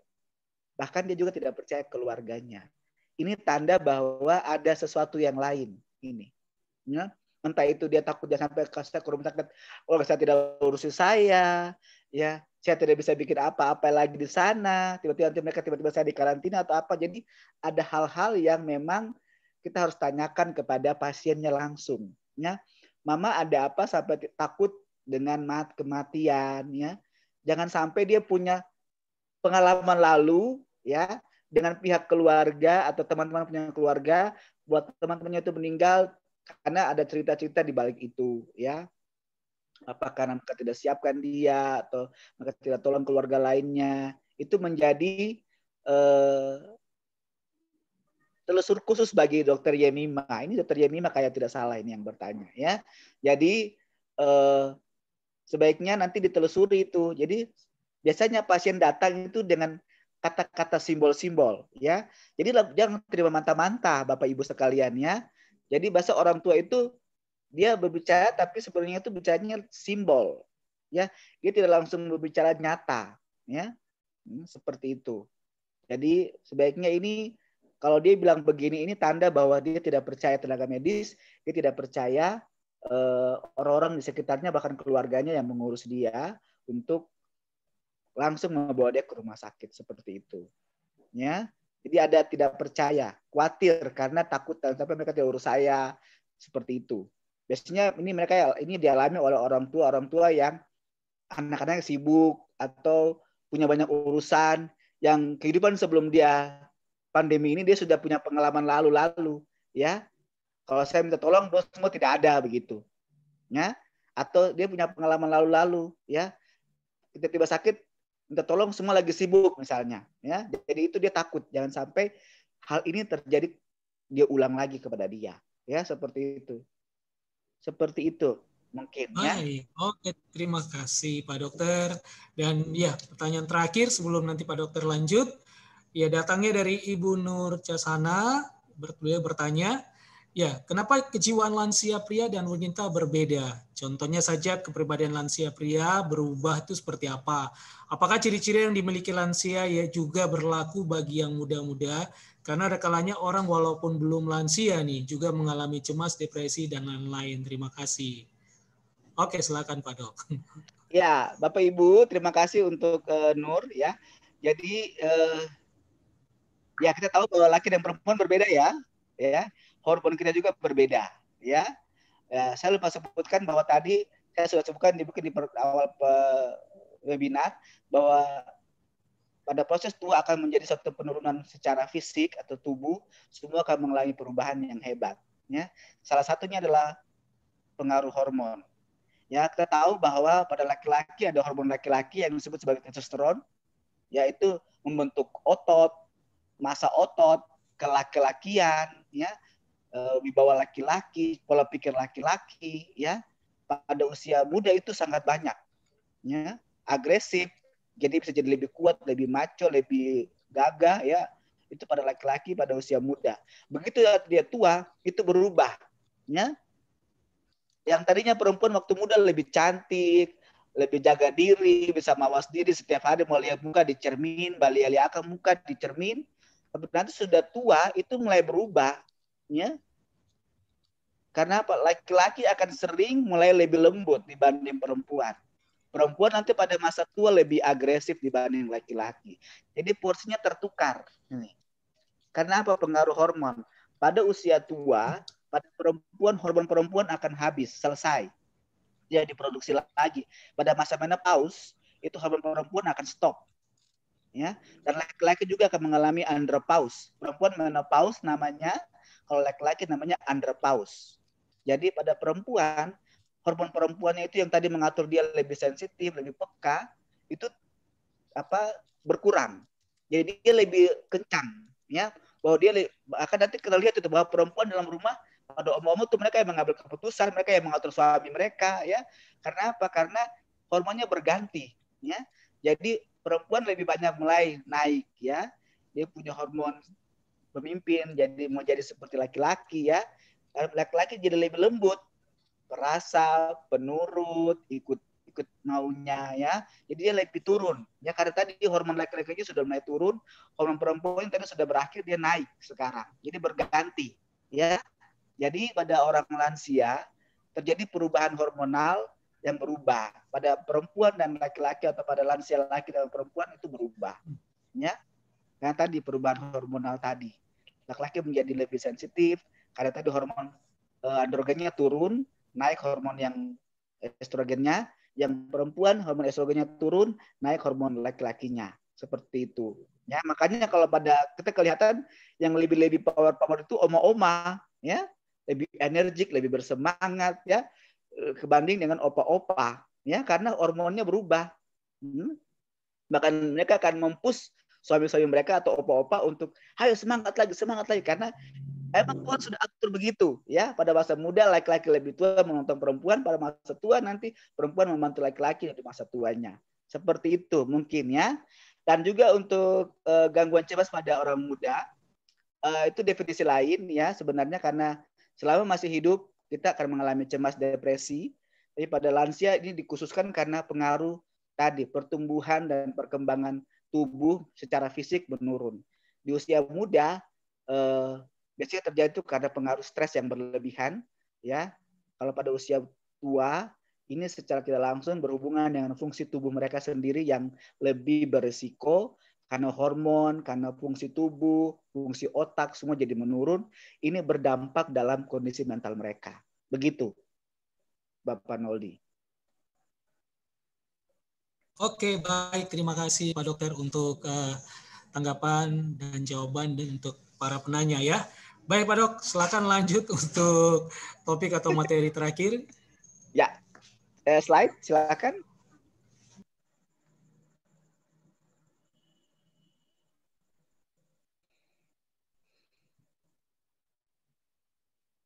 Slide.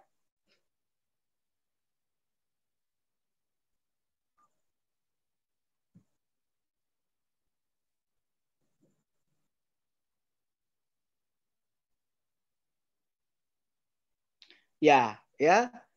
Ini ada beberapa tips yang saya anjurkan kepada orang-orang tua, ya, menjaga supaya tetap sehat, supaya mental tetap sehat. Itu dimulai dengan tadi. Yang pertama adalah fisik, ya. Jadi fisik ini menjadi porsi terbesar dalam sehat mental, ya. Jadi dulu pernah dengar ada mens sana in corpore sano, ya, dalam tubuh yang sehat terdapat jiwa yang kuat.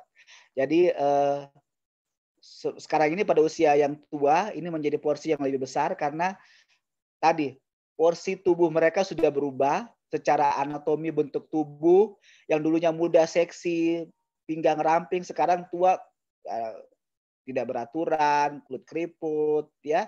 Jadi ini menjadi tantangan terbesar bagi mereka yang harus kita jaga ya. Pertama yaitu pada nutrisi pada usia tua terutama itu ya. Jadi ada fisik, ada psikologi, masalah mereka punya emosi, segala macam kita harus jaga juga. Dan yang terakhir adalah masalah sosial mereka. Ya, ini menjadi supaya mental tetap sehat. 3 komponen ini harus tetap kita jaga dengan baik. Porsi terbesarnya adalah fisik terutama. Ya, seperti itu. Slide.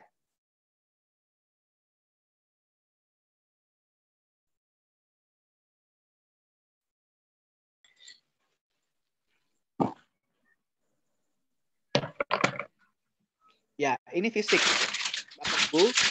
Ya, ini contoh-contoh yang saya ambil, ya. Mulai dengan nutrisi, ya. Pada orang tua memang ada gizi tertentu yang harus dia konsumsi.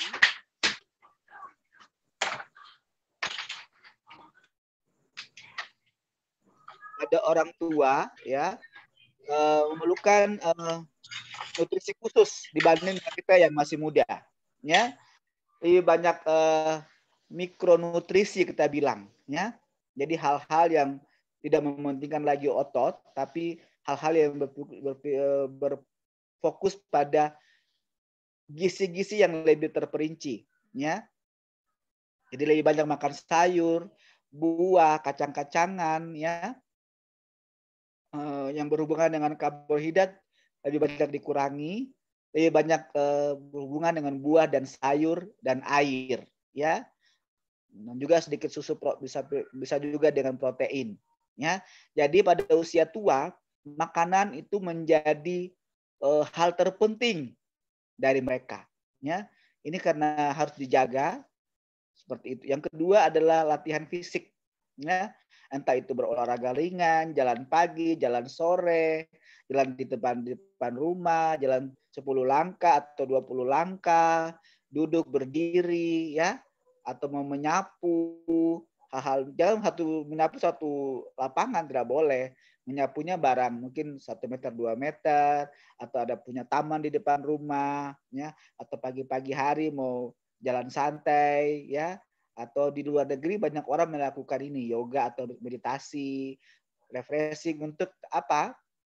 Biasanya mereka lakukan ini untuk mereka mengingat waktu dulu mereka pernah muda, saya pernah kuat. Jadi itu diserapi dalam pikiran mereka, ya, bahwa mengingat kembali itu hal-hal muda itu menjadi hal yang positif, ya.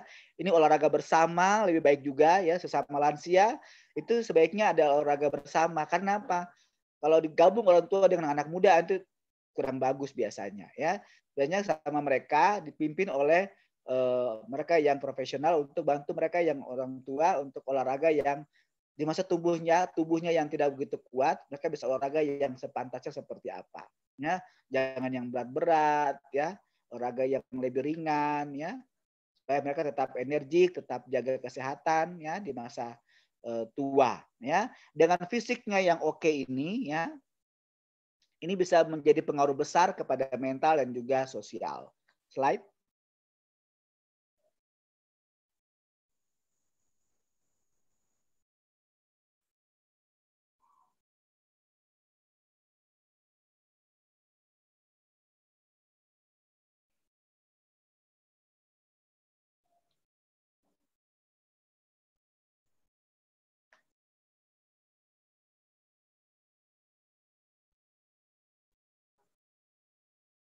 Ya, ini psikologis dan perilaku, ya. Ya, ya, ini hal-hal yang tadi saya bilang, jangan coba kita bisa batasi, beri banyak bahagia kepada mereka, ya. Entah lewat tutur kata, perilaku kita, anak-anak kita, cucu-cucu kita, ya, seperti itu. Dan harus ada sering canda tawa dalam keluarga, itu penting, ya, Bapak Ibu. Jangan beranggapan bahwa canda tawa dalam keluarga itu hal yang tabu, ya. Justru semakin tua ada banyak canda tawa untuk mereka, tapi jangan sampai itu menyinggung, ya, Bapak Ibu, atau ada bullying segala macam pada mereka yang tua, tidak boleh ada.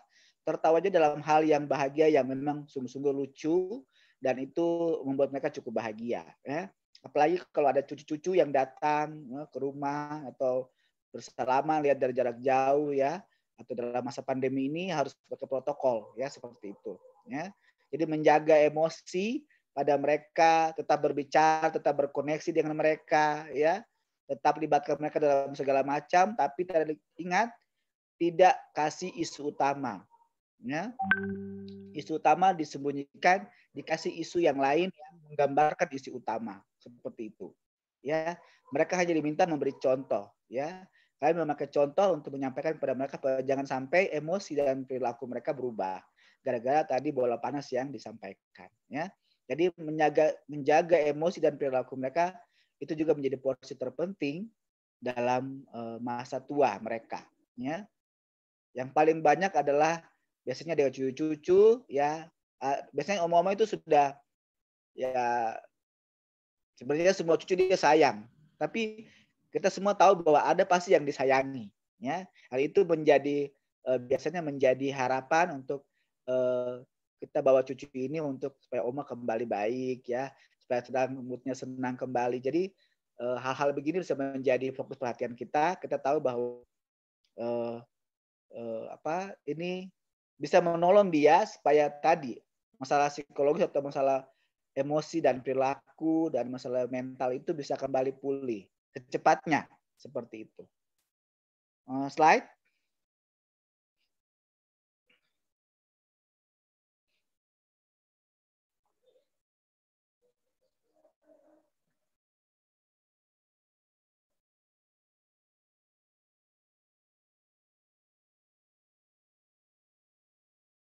Ya, biasanya mereka pada orang tua lebih nyaman bergabung dalam kumpulan orang tua. Ya, ini lihat Bapak Ibu, saya beri gambaran itu mereka semua seumuran ini. Ya, hampir mirip umurnya berdekat-dekatan. Ya, jadi sosial mereka adalah mereka bersosial dengan mereka yang seumuran sebaiknya. Ya, karena apa? Mereka punya pengalaman yang sama, pengalaman hidup yang sama, masa muda yang hampir mirip. Ya, terus pengalaman muda yang hampir mirip. Jadi mereka bisa saling mengingatkan dan saling memberitahu. Bahkan ada yang suka lagu-lagu masa muda, ada yang suka tari, ada yang suka menyanyi, ada yang suka berdoa, ya. Mereka bisa saling berbagi pada waktu ini dengan pada mereka ini, ya. Bapak Ibu, jadi sosial ini masa pandemi ini tidak terjadi, tapi bisa dikasih lebih kecil rumpunnya, mungkin 2 orang atau 3 orang atau tetangga sebelah rumah, ada batas pagar atau pekarangan yang mereka harus pakai protokol kesehatan kalau mau bertemu, ya. Nah, slide berikutnya.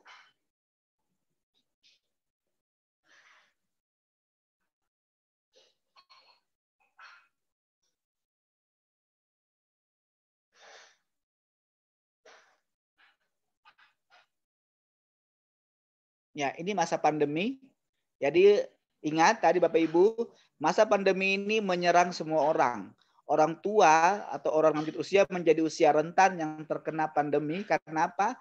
Saya bilang tadi karena sistem pada orang tua, sistem kekebalan tubuh pada orang tua mengalami penurunan dibanding anak muda. Mungkin orang tua tidak keluar rumah, tidak jalan-jalan, tapi anak muda yang bawa masuk ke dalam rumah, ya, tetap menggunakan masker, menjaga jarak dan mencuci tangan.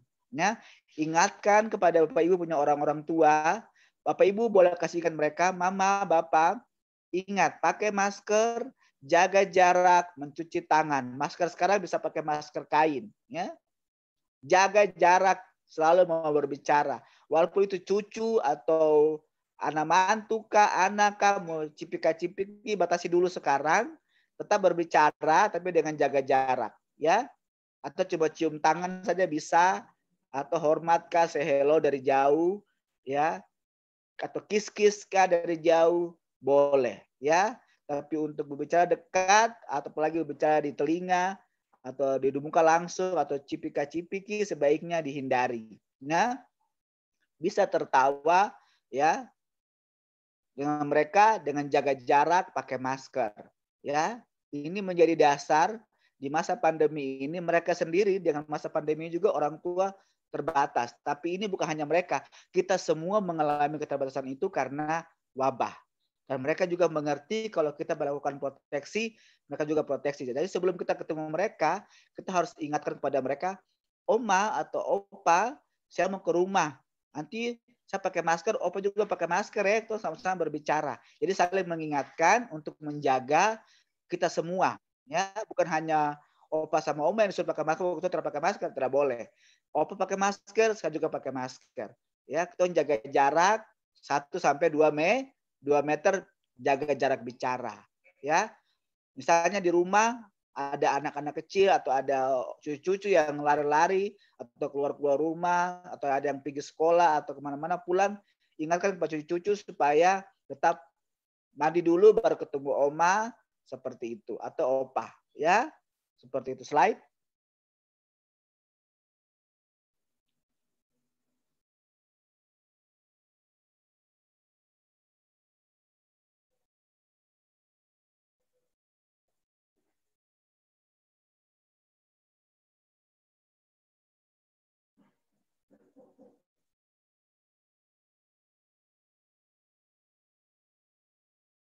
Nah, ini ada tips dan trik ya untuk Bapak Ibu sekalian ya.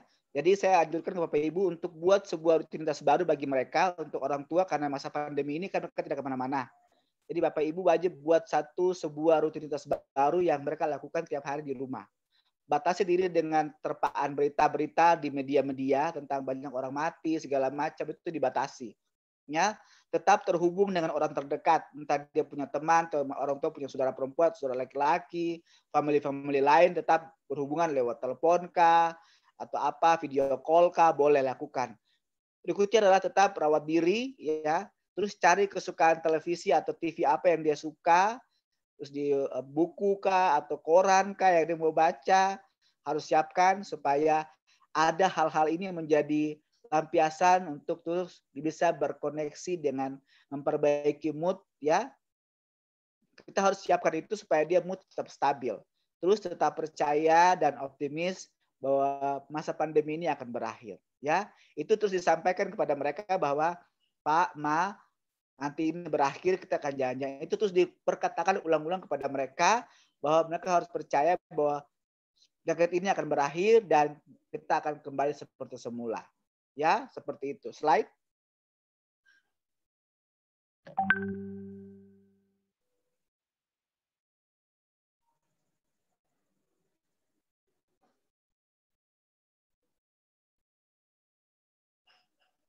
Ya, ini bila terjadi susah tidur, emosi tidak terkontrol, ada perilaku agresif atau sikap acuh tak acuh, sebaiknya konsultasi dengan dokter. Ya, Bapak Ibu yang mengalami ada orang tua yang susah tidur, yang emosi kadang-kadang tidak stabil, sampai ada perilaku agresif atau perilaku yang negatif atau tidak mau sama sekali berinteraksi, itu sebaiknya bakal acuh tak acuh ini sebaiknya dibawa dan dikonsultasikan dengan dokter. Ya, supaya kita sama-sama menolong mereka di masa tua mereka. Slide.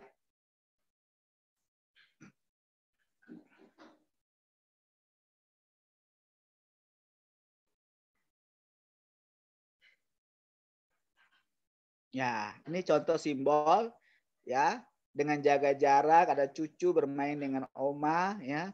Jadi saya pikir ini satu hiburan tersendiri bagi oma bahwa dia bisa melampiaskan dan menceritakan seluruh hidupnya, juga gambaran hidupnya kepada cucu-cucunya. Jadi secara kasat mata ini sebenarnya oma sedang menggambarkan bahwa dia sedang mengajarkan sesuatu yang diturunkan secara memori kepada para cucu atau anak-anak mereka, ya. Gerakan, tingkah laku, mimik muka, bahkan cucu akan memperhatikan mimik wajah oma dengan baik, ya. Mungkin terima kasih, Tuhan berkati. Silakan kalau mau bertanya, Pak Noldi, saya kembalikan.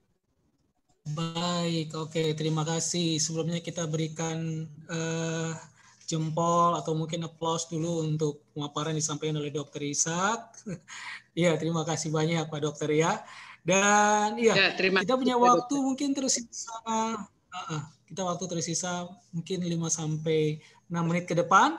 Ya, cukup singkat ya. Silakan Bapak Ibu, di waktu kita yang singkat ini kita manfaatkan sebaik-baiknya. Bagi yang ingin bertanya silakan. Dan sudah ada pertanyaan pertama ini Pak Dokter. Ya, dari Ibu Herianti Sapan. Beliau bertanya, orang tua saya yaitu bapak saya sejak mama saya meninggal sering sakit-sakit dan suka marah-marah. Nah, bagaimana nih cara menghadapinya, Pak Dokter? Terima kasih. Ya, Ibu Herianti, ya, ini sebenarnya itu simbol dari silent depression dari bapak, ya. Jadi bapak kehilangan belahan jiwa sebenarnya, ya. Sudah tahu ya bahwa gambaran emosi, marah itu tanda dari kehilangan sebenarnya, ya. Jadi memang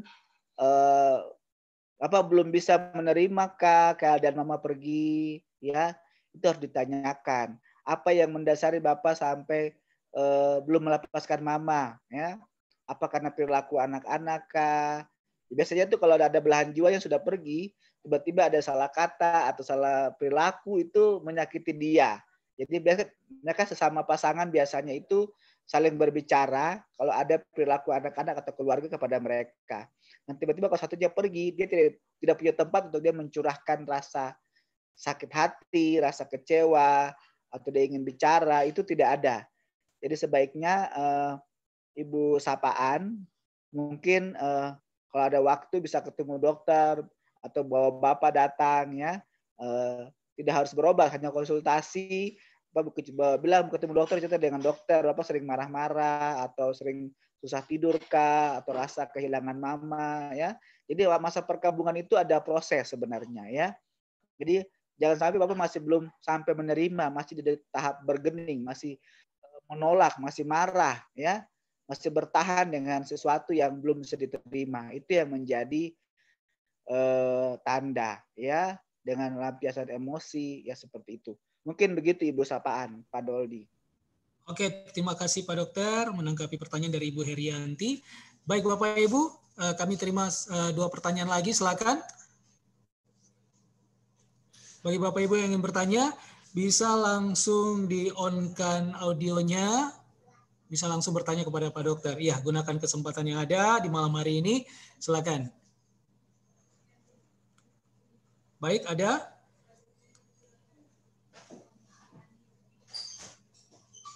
Oke, kalau belum, ini ada pertanyaan. Permisi, selamat malam. Silakan, baik. Ya, selamat malam Kak Ishak, saya Angie. Ya, silakan. Ya, mau bertanya Kak, bagaimana kita jangankan orang tua ya Kak, anak muda saja atau orang muda pada umumnya kita mau mengajak untuk berobat ke dokter jiwa, itu bagaimana tips dan trik kita? Soalnya sepertinya itu kayaknya agak tabu ya kalau kita mau membicarakan tentang kesehatan mental. Bagaimana? Kalau bisa mungkin sedikit. Kalau yang saya lihat sih mungkin sedikit melenceng pertanyaan saya. masalah mental ini bukan hanya pada orang tua saja, anak muda pun sangat banyak sekali. Terus bagaimana cara kita mengajak nih, mungkin pada tahap awal yang, ayo kita ke dokter jiwa, itu kayaknya sesuatu yang, kita apa kasih terus sakit jiwa, kayak gitu. Nah, bagaimana cara kita mengajak orang tua maupun orang muda itu untuk pergi berkunjung ke tempatnya Kak Ishak.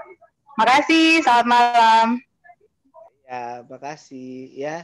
Ya, Bapak Ibu, ya, terima kasih Dokter Enji.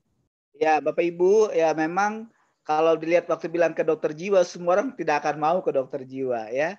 Tapi tiap hari kita berhubungan dengan jiwa, ya. Bapak Ibu bangun pagi, sudah bangun tidur, buka mata, ya harus siapkan makanan pagi-pagi hari, itu berhubungan dengan psikologis, ya. Tiap hari kita marah, senyum, gembira, emosi, itu berhubungan dengan jiwa, ya. Dan jiwa itu tiap hari dengan kita sama-sama. Jadi mental sama fisik itu tidak bisa dipisahkan. Mereka satu mata koin, satu koin, sisi belah, sisi depan. Jadi belakang dan depan bersamaan. Ya. Jadi biasanya para pasien atau keluarga yang ingin berkonsultasi, ya, saya bisa anjurkan kepada mereka bahwa jangan takut ke dokter psikiater, ya. Bukan berarti semua yang ke dokter jiwa itu gangguan jiwa, ya. Ya. Kita saja hanya minta pendapat, pengalaman, ya, secara kan kita ini terdiri dari tubuh, jiwa, dan roh, misalnya yang firman Tuhan katakan, ya. Tapi kalau kita tahu di mana ada jiwa atau kita ada jiwanya di mana, jiwanya di dalam otak. Kita marahkan itu emosi dari otak, ya. Kita benci orang ada di otak. Kita mau berteriak untuk orang, semua ada di dalam pikiran kita. Secara ilmu kedokteran, semua pusat emosi ada di dalam otak. Marah, cemburu, gelisah, emosi, dendam ada di dalam otak. Jadi itu menjadi dasar bahwa mungkin jangan sampai kita ada masalah dengan perubahan otak, ya tadi. Contohnya misalnya kalau ada orang trauma kepala, ya, atau trauma psikologis, ya, pernah masa kecil mungkin dia pernah mengalami masalah seksual, itu menjadi perilaku dia nanti di kemudian hari berubah, ya, misalnya sering takut, gelisah, ya, itu berdampak dalam perubahan dalam sistem otak tentang cemas, takut, seperti itu, ya. Jadi di luar negeri, mungkin karena di Indonesia ini negara yang berkembang, ya. Coba lihat di luar negeri, orang tidak berobat ke dokter fisik, ya, ke dokter penyakit dalam, dokter jantung, mereka tidak berobat. Di luar negeri mereka berobatnya ke psikiater atau ke psikolog untuk melakukan konsultasi, karena memang tingkat pemahaman mereka lebih tinggi, ya. Jadi tingkat pendidikan itu menentukan suatu negara. Jadi negara itu semakin tinggi pendidikannya, mereka tahu bahwa mereka harus kemana, ya. Jadi tidak semua berhubungan dengan fisik. Jadi, di luar negeri orang malah tahu kalau mereka sakit fisik itu datangnya dari psikologis, ya.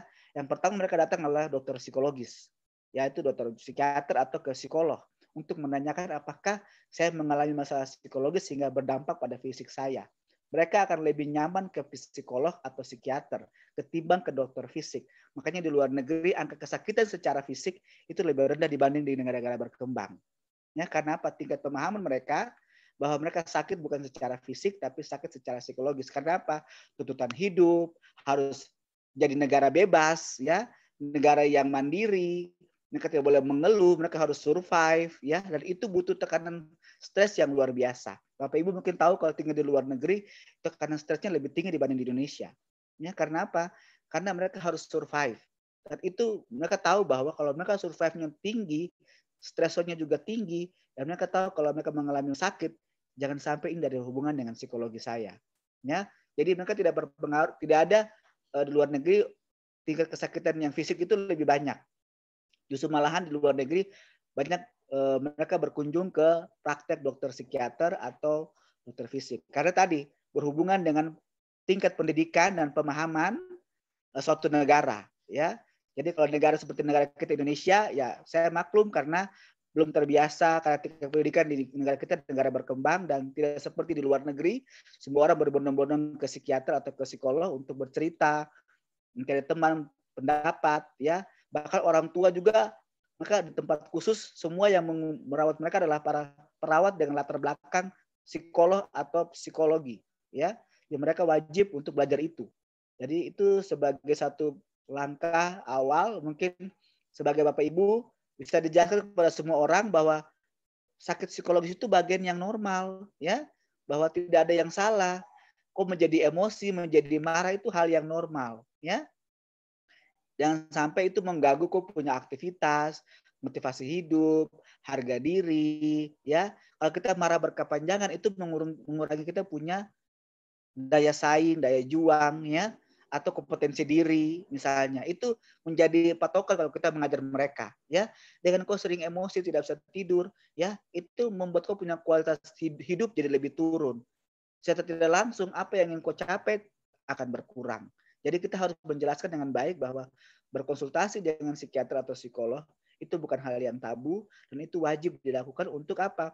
Membuat kualitas hidup kita menjadi naik kembali seperti semula, ya.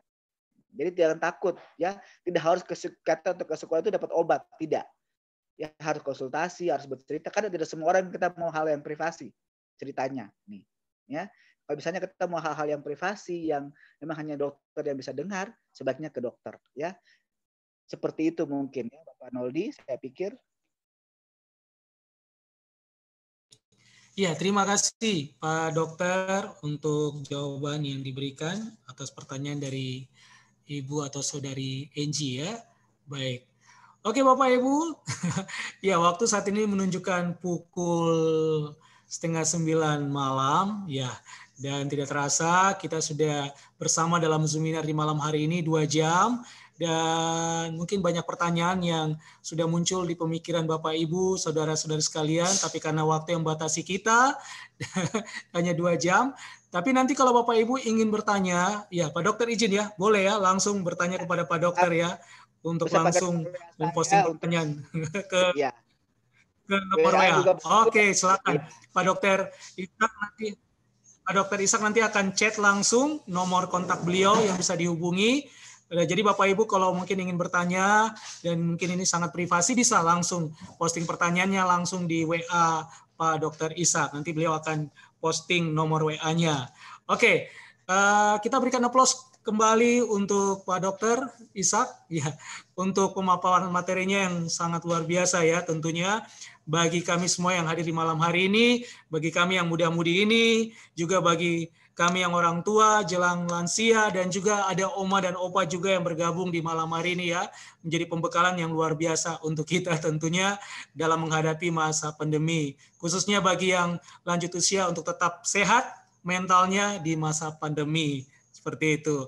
Oke, baik. Di akhir jumpa ini, ya, terima kasih untuk semua yang sudah hadir di malam hari ini ya, dari berbagai latar belakang apapun yang sudah hadir, dari para akademisi, juga tenaga-tenaga medis, mahasiswa kedokteran Uncen juga, Bapak Ibu semuanya dengan berbagai profesi yang ada, terima kasih sudah hadir di Zoominar malam hari ini, dan adapun pelaksanaan Zoominar malam hari ini terselenggara dan dilaksanakan oleh Pelayanan Pondok Pemulihan Papua yang diketuai atau digembala oleh Bapak Pendeta Sumiran.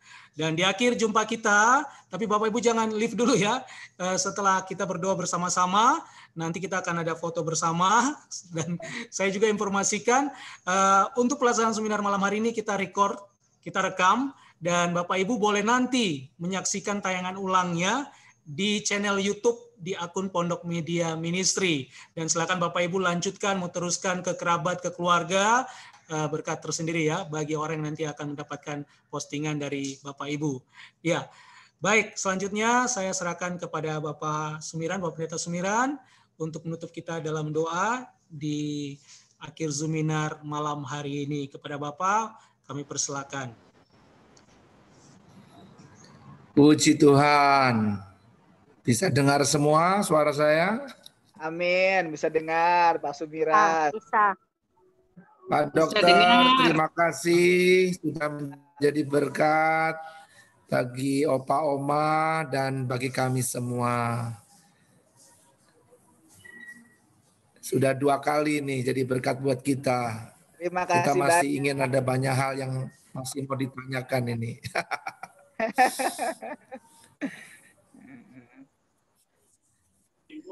Ya.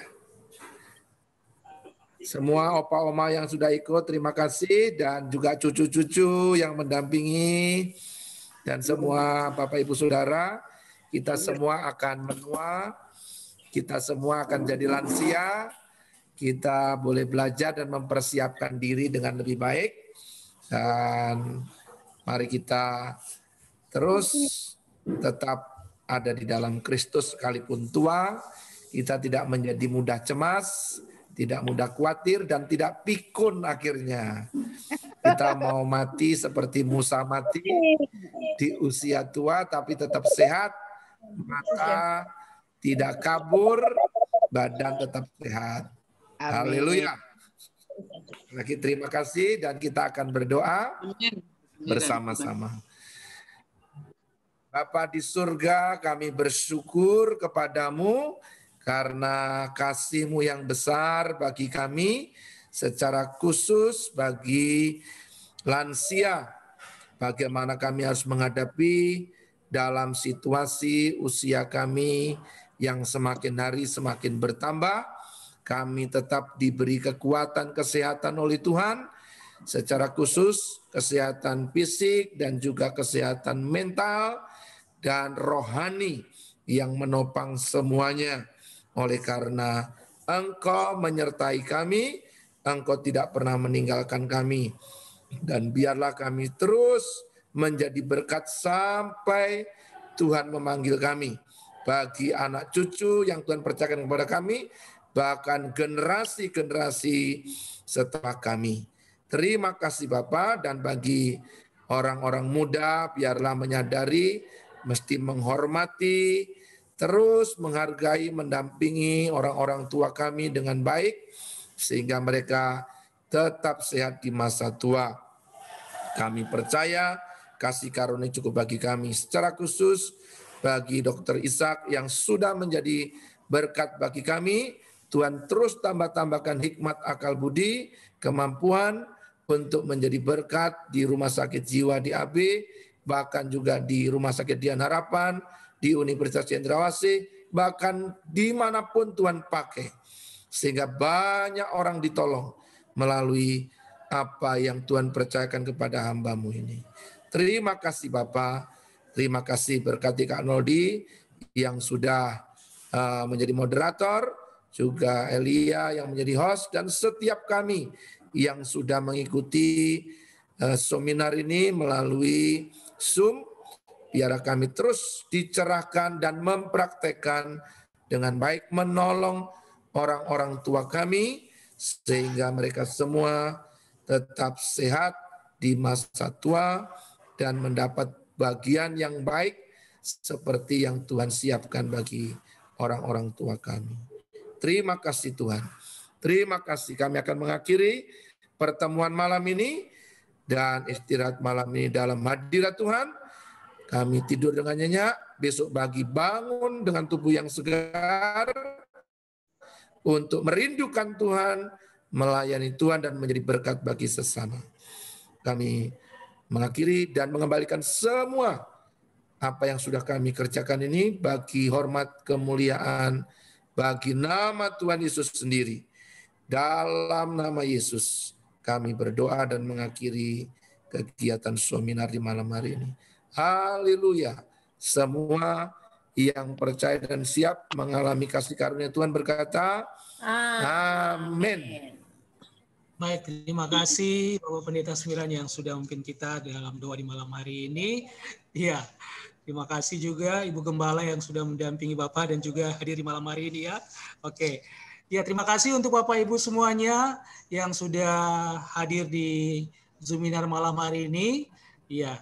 Kami himbau kembali untuk tetap mengikuti protokoler yang ada, sehingga pada akhirnya kita boleh tetap sehat dan selalu jaga kondisi kesehatan orang tua yang ada di sekitar kita. Baik, dan kita akan mendokumentasikan kebersamaan kita di malam hari ini dalam pelaksanaan seminar malam hari ini. Mari semuanya aktifkan videonya, ambil pose yang terbaik, kita akan abadikan dalam foto bersama.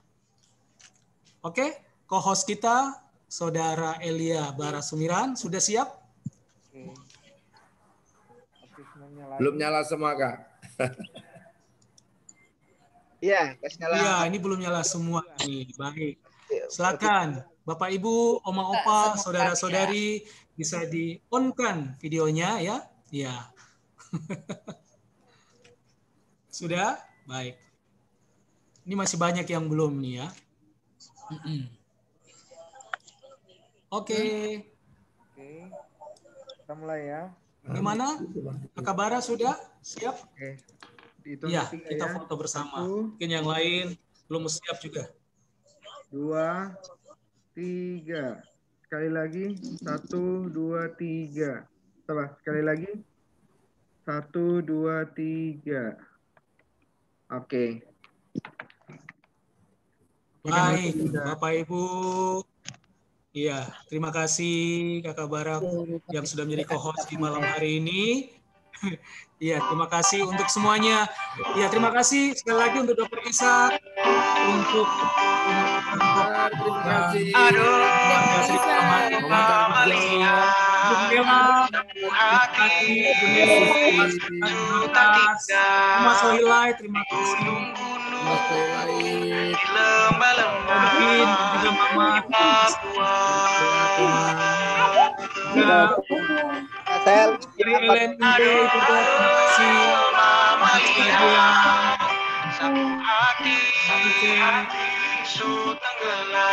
Untuk saudara Ilham ya. Terima kasih Pak Dr. Vincent seperti itu. Terima kasih selama ini. Pak Batia juga. Dan semuanya ya. Terima kasih. Sampai ketemu, sampai jumpa di pelaksanaan seminar berikutnya. Terima kasih Mama Vin. Terima kasih juga. Mama Katia.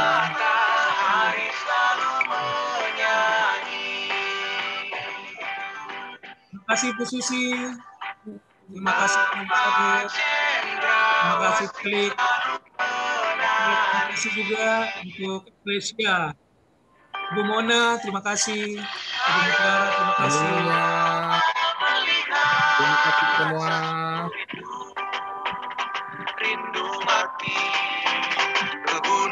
Ya, untuk software materi ini kami akan ke Papua.